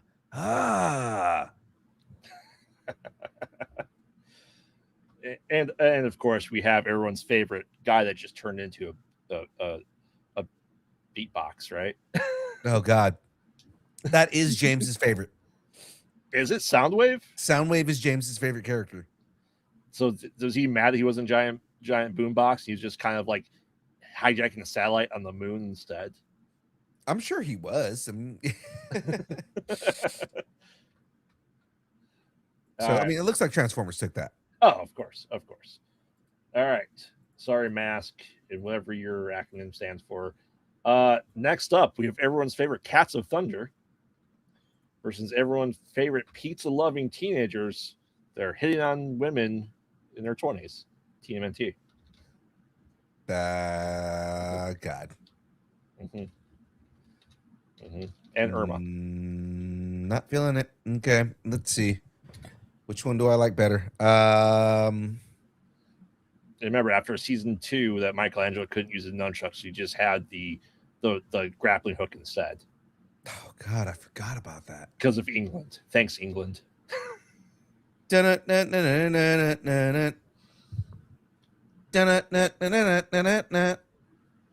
TMNT is going hard in the chat right now. James' Soundwave G1's on his desk as we speak. Hey, G1 Soundwave was badass. Okay, and if you got the original toy, what was it? It was Laserbeak turns into a cassette tape. What they really needed was Soundwave Transformer that turned into the actual boombox. And then that would be cool. That'd be hard to pull off though. Yeah, like you could do it now. Correct. Yeah, Correct. you could do that now. In the 80s, you couldn't make a working cassette player that also transformed. Yeah, but I'm saying now. Oh man, that would Now be, you can just put an MP3 player in his arm, and that's it. Oh, that's not as fun. It's not as fun. No, but I'm Okay. saying like now you could like, or even like, okay, so put an MP3 player in Laserbeak, Mhm. right? And when you transform Laserbeak into the cassette, you put him inside of the boombox, and then when you hit the play button, it starts the MP3 player on Laserbeak. Someone needs to do that. They would make millions. That I mean, and again, it wouldn't be hard to pull off because right here, they make someone that are M03 players or Bluetooth speakers. Mo 3s. I love Mo 3s. I love Mo 3 players. Those are great. It's for people that can't afford the P. They have to get the O. Right. Exactly. Between Thundercats and TMNT, man, I see everybody's going TMNT. Mhm. I don't want to kick off Lionel like that, but I mean at the same time, TMNT is the one that's lasted longer. Oh, for sure. I mean, they had the reboot of Thundercats, what, 2019? I think it was 2019. They're supposedly Yeah. doing a live action right now. It better be John Hamm. Oh my God, John Hamm. See, John Hamm's too old to play Lionel now, though. I agree, but at that point in time, I thought he wasn't a contender to play Lionel like back then. Yeah. Like, I mean, I think they would have to do the same thing they're doing with He-Man right now and get like an unknown to play Lionel. Right. I'm going to go TMNT. Oh, as am I. Yeah, as much as I want to go Thundercats, as much as I love Thundercats, if I'm going between the two, I've got to go TMNT. Would you say that you're Thundercats ho? Thundercats, ho! By the eye of Thundera, give me sight beyond sight. Yeah, see, I never watched Thundercats. So. No. James is saying, you're gonna vote against Rob? Like, no, I just said that I'm going TMNT. I'm just quoting Thundercats because I fucking love Thundercats. All right, TMNT moves forward with its giant brain inside a robot. Hey, you leave Krang alone. I mean, Krang in Japanese anime would be a little different. I think. Krang in Japanese anime is like a hentai character. All right, let's keep on going. All right. Next up, we have Spider-Man and his amazing friends versus Yo Joe, G.I. Joe. Oh man. Okay. I love Spider-Man and his amazing friends. They are amazing. There is a lot of nostalgia to it. They introduced new characters that made it into the comics and everything. G.I. Joe. it's G.I. Joe. I'm sorry. I literally just made a PSA, G.I. Joe PSA. Come on, man. Yes, Sandra, Spider-Man all the way. Yeah. Just said, never seen a G.I. Joe episode. Really? You've never seen an episode of G.I. Joe? I was not allowed to watch anything that had guns growing up. Have you at least gone back and watched the G.I. Joe PSAs? Some of them. Okay, when I say that, I mean the comedy remakes, not the original, not the actual. Yes. Yeah. Oh yeah. Yeah, like pork chop sandwiches. Mm-hmm. It's like the best one out of all of them. Yeah. Pork chop sandwiches. Yo, what the fuck? Get the fuck out of here. Yeah. My PSAs growing up was Captain Planet. So. And Ted Turner. Your Captain powers combined. I am Captain Planet. Mm-hmm. We stopped, acid rain, didn't we? Doesn't happen anymore. All right, so I'm going Spider, you're going Joe, so it's 2-2 right now. So James, where are you? We need you, James. Stop playing with your sound wave.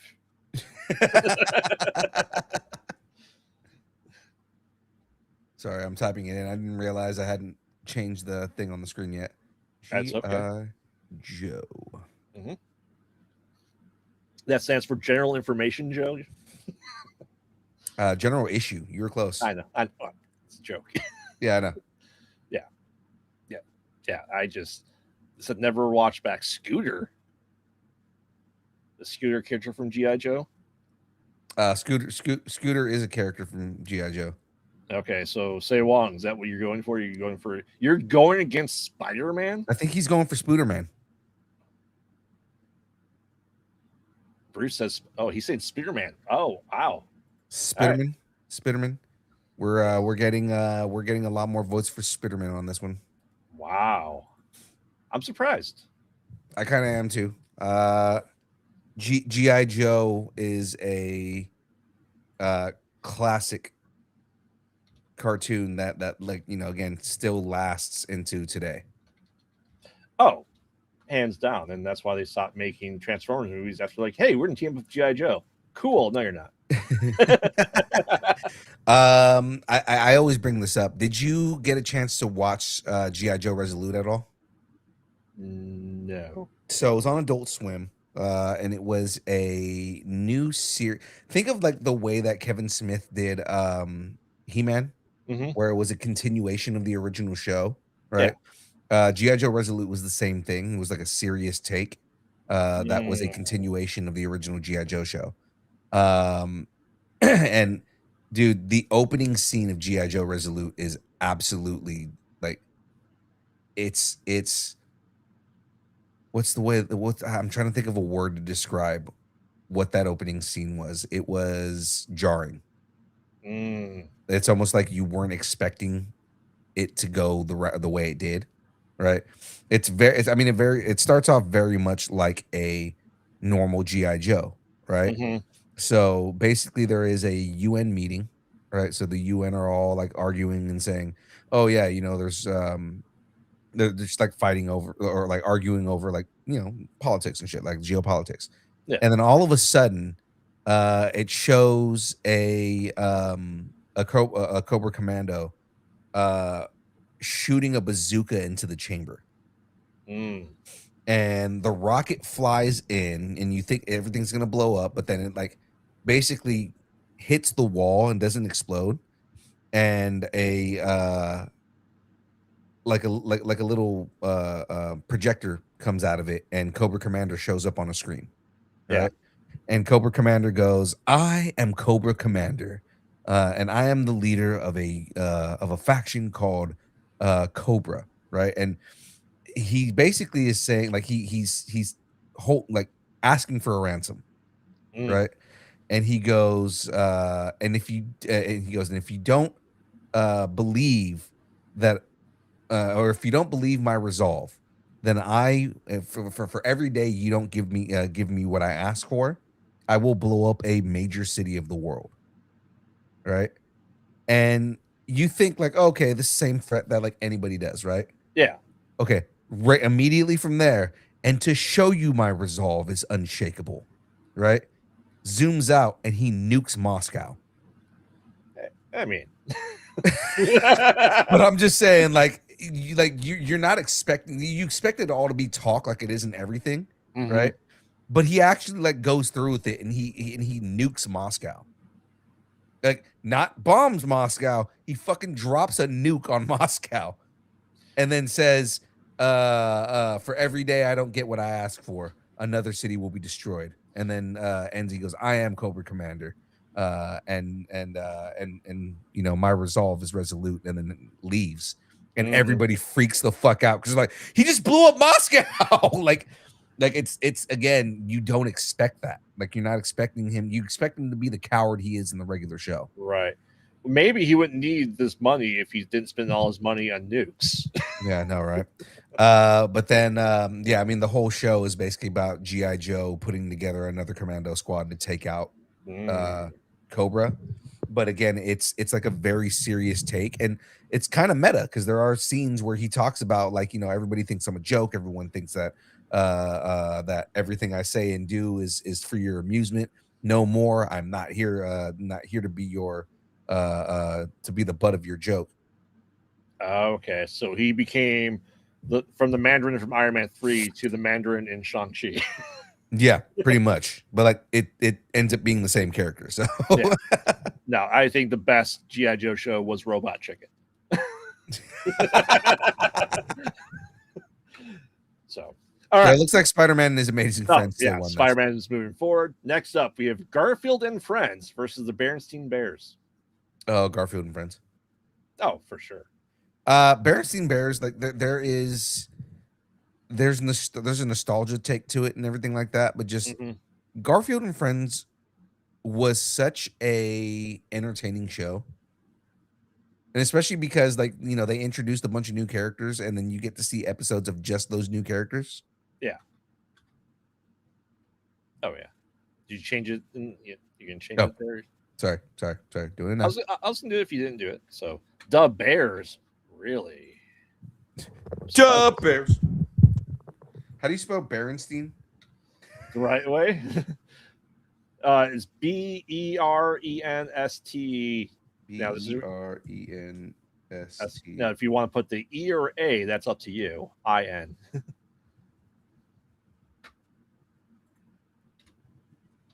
Versus Garfield and Friends. Yes. It's the Mandela effect. And have you heard the theory that every time CERN lights up the Large Hadron Collider, that it moves us to a different universe? I've heard that. I love that theory. It's not true, but I love the theory. Yeah, I know. I have heard that theory more than once. Yeah.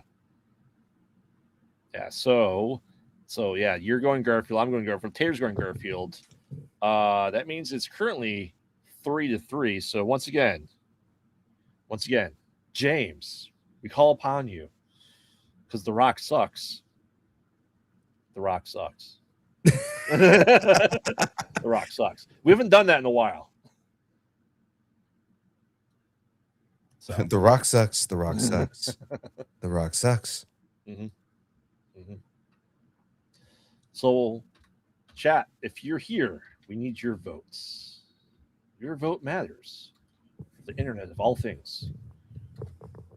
While we're waiting for chat, the next one, if you want to put the next one up, I'm sure James isn't listening right now. He's, like I said, still playing with his sound wave.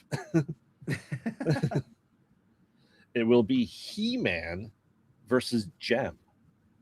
Oh. Yes, he has his towel flapping in the wind as he's naked running through his yard, playing with his sound wave. Towel flapping.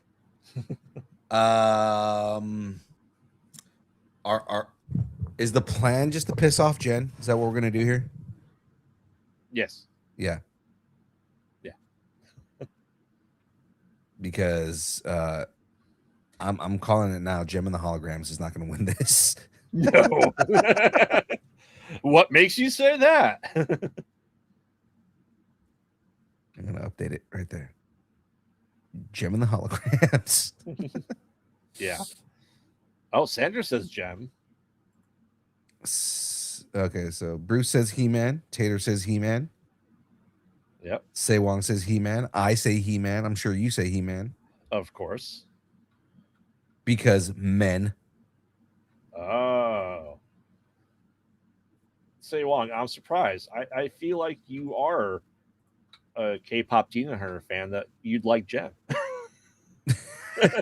Hey, Gem had to run so K-pop Demon Hunters could like mosey on in. Exactly, right? Her and her fucking iStar. Yeah. All the cool rock stars have iStar makeups. Come on. In the 80s, they did. Yeah. Kiss. Come on.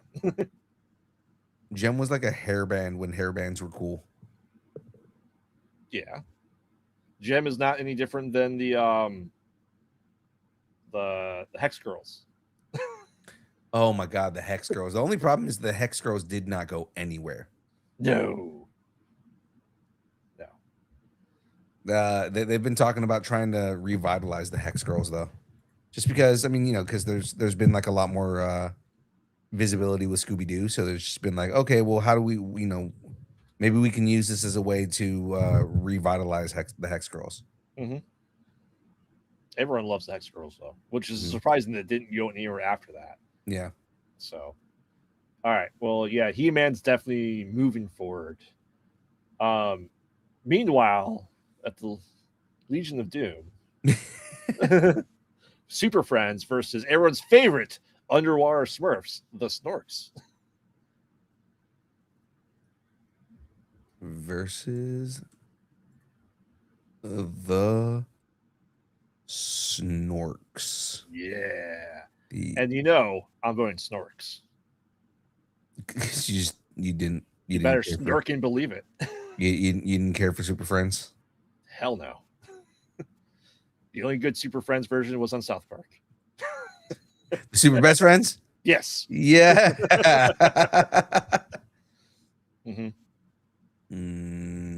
Super Friends or Snorks. Gee, what's this DC Central chat going to vote for? I can only guess. The worst version of Aquaman. Fucking Super Friends. He was so fucking useless, dude. Hey. No, he wasn't. He wasn't useless? No, he was able to communicate with fish if they were by water. How's that not useless? That was fucking useless. That was a useless power, dude. I Oh, like Tanner Sandra said, what the fuck is a snork? It's a Smurf, but underwater with a straw in it for a head. Yeah, they're Smurfs with straws on their heads. Yeah, it's a Smurf with a freaking straw attached to its head. Wow, is Say Wong going Snorks as well? Super he Friends is. being voted off? I think it's funny that Bruce said Snorks, and I don't think Bruce has ever seen a snork. No. There's no way. My kids haven't seen Snorks. Snorks is not exactly a show that's on reruns, man. I mean, I have it, but Do you have like Snorks like on DVD? Yeah. That's awesome. Are you going Super Friends? Nah, I think I'm actually going Snorks. Really? Super Friends was so fucking cheesy, dude. Like it was like it was like Scooby Doo, but with like superheroes. You ready for my hot take? Go for it. I did not like Jason Momoa Aquaman. Oh. You prefer him to just be fucking I talk to fish, that's it. Oh, maybe my problem with the movies is all the other characters were so atrocious in those movies. You know what I mean? Like, let's face it, before Amber Heard was edited out of number 2, she was awful in number 1. Yeah. And Patrick Wilson was awful in both of them. I don't know. Between Patrick Wilson and Yahya Abdul-Mateen, I think like they were the only. But I feel like the two of them were in different movies. They weren't in the regular. They weren't in the Aquaman movies we watched. They were those two guys were acting in better movies than what we got. Yeah, it just I get the royalty of it, but I personally think that Namor is a better version of Aquaman. I'll give you that. I will give you that. Namor 100% is a better version of Aquaman. And again, there are versions of Aquaman that are better generally. I mean, if we're sticking with blonde hair, blue-eyed white guy, the version from the DC animated universe, the DC AU, was probably one of the cooler versions of that version of Aquaman. Now, did you ever see the CWWE pilot episode of Aquaman? They made one in 2008. No, I didn't see that. It was supposed to be in like the Arrowverse type area, but it was Aquaman as a pilot. He was a surfer that got Aquaman powers. Oh no, Aquaman CW pilot. Yeah, you should watch it. It's don't bad. want to. It's bad. Oh my God, no, no. Yeah. It was in 2006, 2006. and it was Justin Hartley, Mhm. and they called him AC. Mhm. He played Arthur AC Curry, and they Mhm. called him AC. Yep. His dad's played by Lou Diamond Phillips. Mhm. And then Adrian Pilecki and Ving Rhames were in it too. Well, if we're on the CWWE, Agent Pilecki's is contractually obligated to show up in your Yeah, show. Adrian Pilecki's got to be in everything that's on CW, right? Yeah. Oh, for Fucking sure. Justin Hartley. Yeah. It's funny because like I guess it was the same creator of Smallville, Mm-hmm. and Justin Hartley played Oliver Queen in Smallville. You need to watch the pilot. I'm just looking at pictures of it, and I'm like, no, this is absolutely terrible. Uh-huh. It's great. Best version of Aquaman we ever got. Oh my God, even worse. Like the deeper I get into Google Images, the worse it looks. Mm-hmm. Meanwhile, Alan Ritchson. All right. Well, next up in our bracket, we have Danger Mouse versus the Care Bears. Oh shit! And the Snorks did move forward. The Snorks one. Okay. Oh yeah. Danger Mouse versus the Care Bears. Mm-hmm. I mean, I'm going Care Bears. I have, and this is is it purely because of a Care Bear stare? Yes. Okay. And the cousins, because they're much more interesting than the Care Bears. No, it's I have a distinct dream, a recurring dream I had when I was a small child that I had the Care Bear stare. Yeah, I watched the shit out of Care Bears as a kid. I really did. I know it's very hard to imagine that, right? Because it's complete opposite of where I'm at now. But yeah, you're, and I'm sure your parents were fine with the Care Bears. Yeah. Well, they teach you love. It's fine. Yeah, but there's a lot of boys there with all that love. Yeah, there was. Not Danger Mouse on Netflix. The 80s Danger Mouse. Yeah, not the remake, not the newer Danger Mouse. We're talking about the original OG Danger Mouse from back in the day. Yeah. What say you, Phil?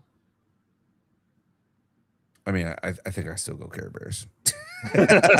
Just talking shit about the Care Bears and was like, I think the Care Bears. Danger Mouse was fun. Danger Mouse was a fun show. It was. There was a lot of fun behind Danger Mouse, but I remember more Care Bears than I do Danger Mouse. So I think I'm definitely going Care Bears. Yeah.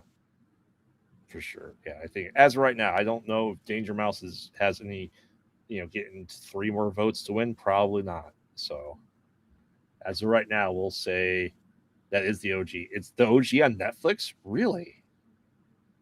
They did remake it though, didn't they? They did. I thought so. There was a remake that came out. When did the remake come out? I don't know. I type in Danger Mouse and the musician Danger Mouse popped up.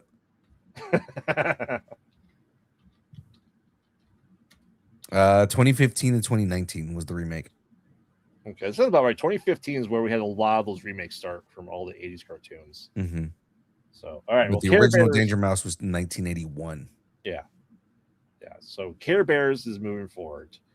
Now, next up, we have a show that I watched when I was putting together my daughter's new furniture for her room. She was in the room helping me build it. I go, you know what show you need to watch? I'm going to put on one episode of Muppet Babies. Oh, yes. The first episode, she's staring at me like, this is awful. I'm like, I understand you're 14, and I wasn't 14 when I watched it the first time. I wasn't born when it started, And I definitely did not watch it until like syndication in the late 80s, early 90s. Yeah, I watched it through the 90s. It was like one of my favorite shows. Yeah, so Muppet Babies versus everyone's favorite Don Adams voiced cartoon Inspector Gadget. Go Gadget shoes.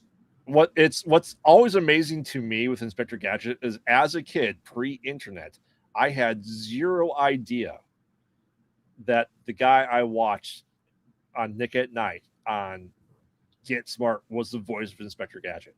Yeah, and I mean that makes sense. That makes a lot of sense that Get Smart was Inspector Gadget. Oh, for sure. For sure.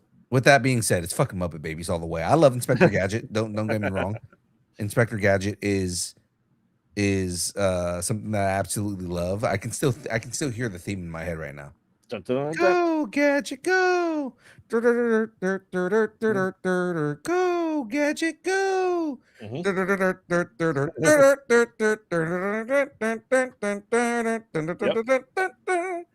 Like Inspector Gadget was great, but Muppet Babies, fucking masterpiece, classic.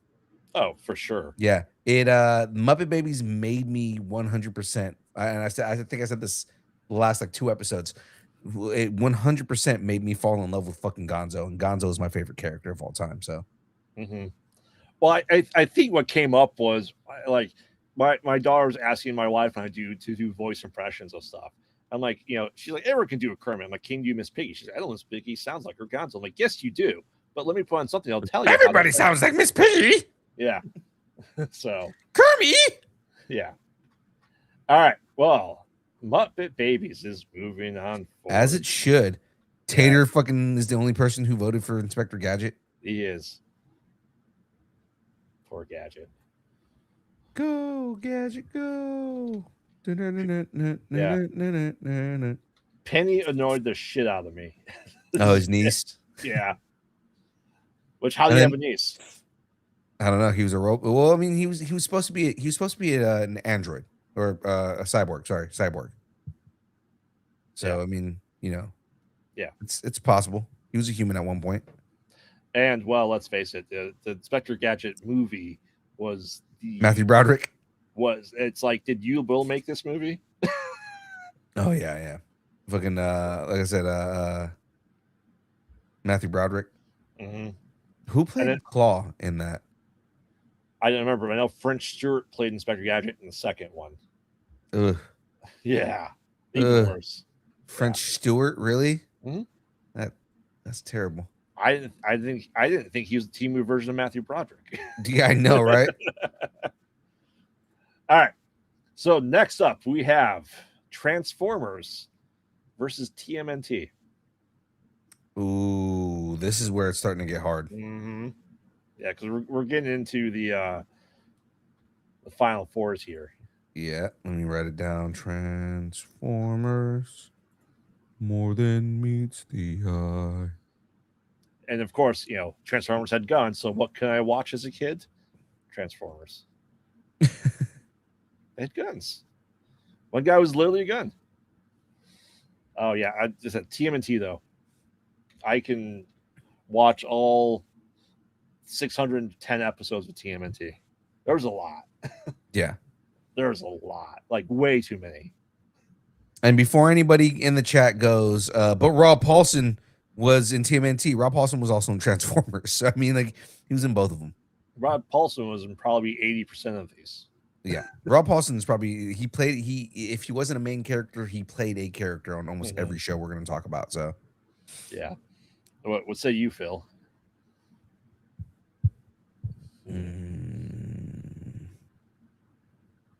It's a hard one. It's a hard one because they're both franchises that were like I would have considered my favorites as a kid. Mm-hmm. I did. I don't anymore, but I had some G1 Transformers toys. Nice. The die cast. Yeah. So I had, when I was a kid, I had a die cast G1 Optimus Prime. Wow. Yeah. So like, he was like a metal fucking Transformer. It was so dope. And I had a couple of different ones. I want to say I had Roadblock too. But then TMNT, my security blanket was a plush Donatello. Even though Donatello wasn't my favorite character. Mm-hmm. When I was younger, Mikey was my favorite character. And as I got older, like everybody, Raph was my favorite character. So funny enough, Rob Paulson played Raph. So I mean, like obviously, Yeah. big deal for me. But between the two, I think I'm gonna go TMNT. I want to say Transformers, but I think TMNT is gonna edge it for me. Yeah. Yeah, I think I told you this before, but like, do you remember the Turtles action figures that you pop their head down, and you squeeze their legs, and the head would pop back out? Yep. Yeah, I use that on my loose teeth to knock them out. Oh wow. I had so many TMNT figures that as soon as I turned 12, my dad goes, "Yeah, you're selling all these." So I probably had like 40 TMNT action figures. I probably had like 40 Ghostbuster action figures. My dad's like, "You're selling them all." I think I got like $2 for everything. Now I'm going like to local shops and like, there's a Firehouse for $120. Yeah. Your dad stopped you from being a millionaire. Mm-hmm. Yeah. Mm-hmm. So, yeah. As soon as I turned 12, my dad's like, all kid stuff has to go. 12? Dude. Yeah. It's like, hey, you're not allowed to watch anything cool. And also, I'm going to make you a man at 12. Yep. Dick. Yep. Yeah. I even like my model cars that I built, he goes, those are go. I was crying. I just took my shelf and just threw it all away. Man. Yeah. That was awful. Joke's on you, Dad. Now I have an entire collection of all the things you made me throw it away. Pretty much. All right. Next up for probably what time is it? We got 2 more probably. Spider-Man and his amazing friends versus Garfield and his friends. Oh. Okay.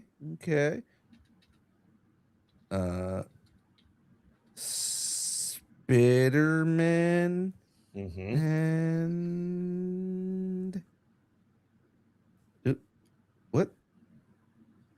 Did I really write Spooderman by accident? Holy shit. Maybe. I did. Nice.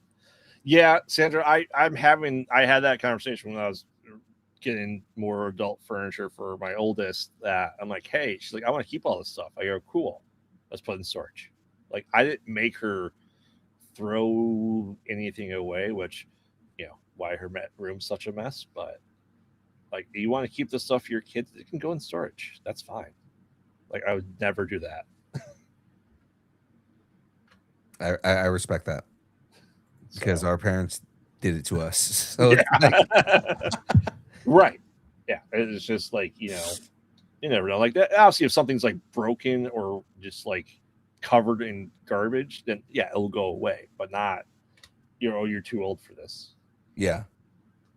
Like, I probably put away into storage 250 pounds worth of books. Holy shit. Yeah. So, all right. I'm going to go actually Garfield and Friends for this one. That was actually my that was my instinct, is to go Garfield and Friends. Yeah, I said it's Spider-Man and His Amazing Friends has a place, but I think Garfield and Friends was more enjoyable to watch. I had more fond memories of it. Like, my Spider-Man was the animated series. Yeah, same. My Spider-Man was the animated series from the 90s. Yeah. So it just never doesn't. It's not something I'd go back and watch necessarily. Yeah. So. Yeah, I think I go Garfield and Friends too. All right, the last one for tonight. We have the He-Man versus Snorks. Oh, I have the power.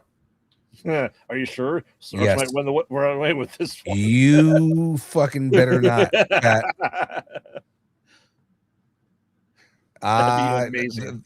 There are a lot of things that I'm upset with you guys about, and when it comes to these votes, I I will find another channel. I'm telling you. Well, you know where I'm throwing my underwater point. Yeah, I figured the Snorks because you hate He-Man. So Correct. Yes. Yes. Once again, He-Man, best He-Man show, Robot Chicken.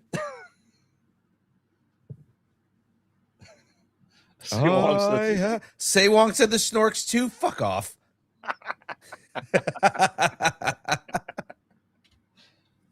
Fucking He-Man. Fucking He-Man. Yeah. It'll be The answer is He-Man. That is the only correct answer. It's fucking He-Man. Do you legit think the movie will be good? I or do. Or do you think it's nostalgia bait?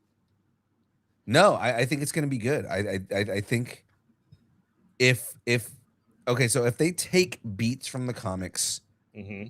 and they take the basic premise from the cartoon, because the story is good Mm-hmm. if you go based off of like, you know, just kind of like the story beats and not like 100% on the cartoon. Because there were parts of the cartoon that were just fucking, you know, cringy as fuck. Correct. To a point where there, I mean, literally his tiger's name is Cringer. Mhm. Right. But if you take a lot of those elements and you put a serious take on it, it can be a good movie. It can be a really good movie. Mhm. I've said it in the past. I've had this conversation with people, but my whole thing is if you combine the comics with the lore from the newer cartoon. Okay. So not the Kevin Smith one, but like the Yeah. one that came out in like 2012. Yeah. And you do Keldor. So Randor and Keldor, and Keldor becomes Skeletor, and you know Mhm. the whole thing is that Skeletor is He-Man's uncle. Yeah. And regardless of familial ties, Keldor just wants to kill everybody because he wants that power. Right? It's I want to be king, and the people standing in my way are my brother and my nephew, and they need to die in order for me to be king. Mm.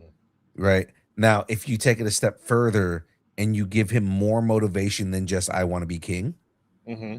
right? So you find a way to like actually give him like motivations outside of I just want to be the most powerful king in existence. Right? But like still that be like, you know, kind of his driving force is I need to kill my brother and my nephew so that there are no one else in line and I become king. Okay. So But then he's yeah, kind of. But then also he's imbued the power that is imbued through him is through Hordak. Mm. And I always feel like you do like a small nod, like, okay, you see a hooded figure that gives him his power, but you don't know who that is. And then by the third movie, they reveal that, oh, hey, here's an Easter egg we put in the first movie to say that, okay, here's the, you know, down the line, your main villain is Hordak. And the whole reason that he imbued power with Skeletor is to make it so that he could weaken the realm and he could take it over easily. Okay. I think that Jared Leto is going to destroy Skeletor. And okay, so that's that's one of my things. I've been, you know, my take on this whole thing. Jared Leto is a good supporting actor. He's not good as a star, right? His best role is getting punched in the face in Fight Club. Well, there's that, but then also, I would say his best role is Dallas Buyers Club. Mm. His role in Dallas Buyers Club is really good. If you want to see him doing something really good, Dallas Buyers Club is your way to go. Close runner up, because he is meant to be a fucking swarmy, loathed character. Morbius. Morbius. No. Morbius is terrible. No.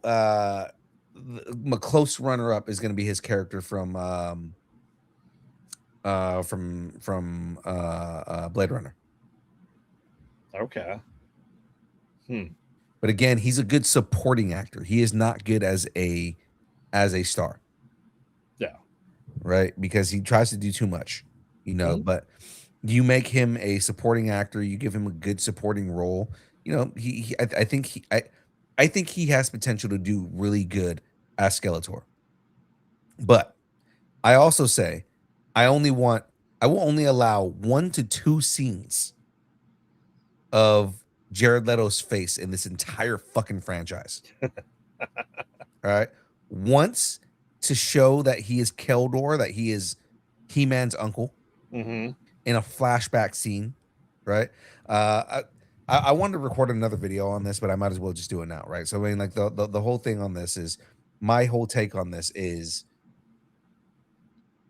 essentially Keldor, Randor brothers, right? He's the prince. It's Prince Keldor and King Randor, and Keldor has always felt like he was always pushed aside for his brother.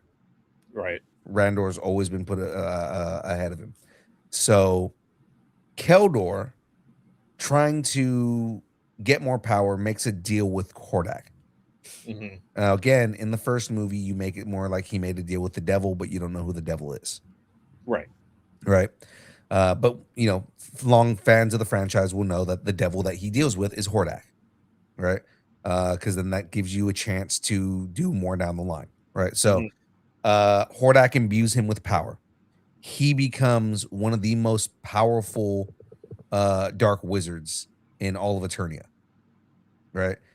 And immediately goes and starts a war. And they find that they find out that his intention is not only to kill Randor, but to also kill Adam. So they hide Adam on Earth because his mom's from Earth, right? So they hide Adam on Earth. And the last time that we see Keldor with Jared Leto's face is either in a flashback going back to explaining why he was on Earth, or they do it at the beginning of the movie, and that is fast forward to present day kind of thing, and you have the he, him, all that shit, right? Yeah. From then on, no more fucking Jared Leto face, right? He is the Skull the entire fucking movie. He gets defeated at the end of the first movie. He doesn't die. Second movie, we get Super Skeletor, who is way more badass, right? And it's basically, hey, you couldn't defeat He-Man. I'm going to give you more power. Hordak gives him more power, and he becomes Super Skeletor. Super Skeletor, on top of that, he speaks with telepathy. He looks way more dope. His armor looks way cooler. Gets defeated again. And I had a conversation with somebody where they said that they didn't want the redemption arc, but it's like in the comics he gets a redemption, but it's not I become a good guy redemption. It is like the Anakin Skywalker, the last thing that I do is redeem myself, right? Before I die. And it's basically he's fighting Skeletor through like the beginning of the third movie, right?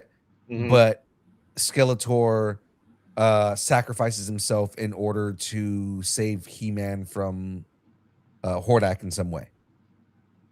And that, that kind of like that moment where he sacrifices himself, the dark magic that has twisted him into what he became leaves him, and he gets his face back, and before he dies, he's Jared Leto again. Those are the only 2 times that I will be okay with Jared Leto's face in these movies. If they go multiple movies. I was also saying that in the third movie, like we could bring in like Technodrome, we could bring in some of the other major villains, not just like the side dudes from He-Man. But in the end, they don't defeat Hordak. Like they defeat Hordak, but they don't, like, he's not done. He just goes into hiding, and that is a way to bring in She-Ra, to do a live action She-Ra, right? Okay. I also feel like at some point he needs to go to the Hall of Champions, right? Because the Hall of Champions is a realm that is in between time, where past and present champions live together. Right? And the idea is that when you go to the Hall of Champions, every champion that ever lives is in the Hall of Champions, and the final champion is She-Ra. And that is the whole thing. Like, why does the line end with her? And it looks up and it's She-Ra, and that ends that. And that gives us a chance to fast forward with like 100 years for She-Ra to be the next champion fighting Hordak. And now we get 3 She-Ra movies that ends the entire series. Okay. That could work. Yeah, I mean, if we're gonna go this route, like, again, you have to have Hordak in this, and rather than Skeletor just being Skeletor, you tie him intrinsically with Adam, and it makes him a more interesting, complex character. But also, you tie them together. And that's my take on Jared Leto as Skeletor. There you go. All right. Well, He-Man does move forward. Snorks did not beat He-Man, unfortunately. It fucking better not have. All right. Well, with that being said, ladies and gentlemen, that is it for this week's episode of the Build and Distance Nerding interviews. Grave, my man, tell everybody. Oh, sorry, I did not mean to do that. Tell everybody where they can find you, man. Yes, I am Garrett, co-host of the Mostly Pod All Night Mostly podcast. They mostly Pod. at night. Mostly. The episode came out 4.5 hours earlier than expected today, so make sure to check that out. We are diving into classic 50s sci-fi horror this entire month of March just because, and we'll be turning back to our mainstream stuff with, Silent Hill, all 3 of them.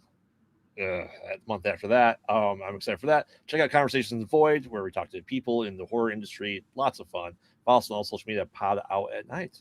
And and check out the Fairfield County 4 over on Amazon. Any support, any rental, it's like $2 or $3, helps us out greatly. So really appreciate it. Nice. We're all ready for this. All right, well, ladies and gentlemen, you know who I am, your boy Young Phil, Distance Nerding. Of all the places, we are here. Connect with us on all the places at Distance Nerding. Email us at distancenerding@aol.com. And of course, buy merch. Get some merch, guys. We got merch. That's right. And all you have to do is go to streamlabs.com/merch and get you some merch. With that all being said, that is it from us this week. Ladies and gentlemen, we will see everybody tomorrow. Hopefully Graveyard will be with us tomorrow. But we will be doing another session of the Great Con. So if you're into D&D, tomorrow is the day. Come and hang out with us, and we get that D&D session. Sweet D&D session. Mm-hmm. And spreading the word of our Lord and Savior, Treesus. Treesus saves. Treesus saves. Treesus does save. Treesus saves. If you're going to be there, make sure you worship the tree. Dragon, Exactly. you're a tree man, aren't you? I don't know what you're talking about. All this people just exploding as non-believers. There's something to be said about that. Shun the non-believer. My orc's actually getting a lot better. All right, guys. That is it from us. We will see everybody tomorrow. Hopefully tomorrow. Until then, thanks and keep nerding together. Catch you guys later.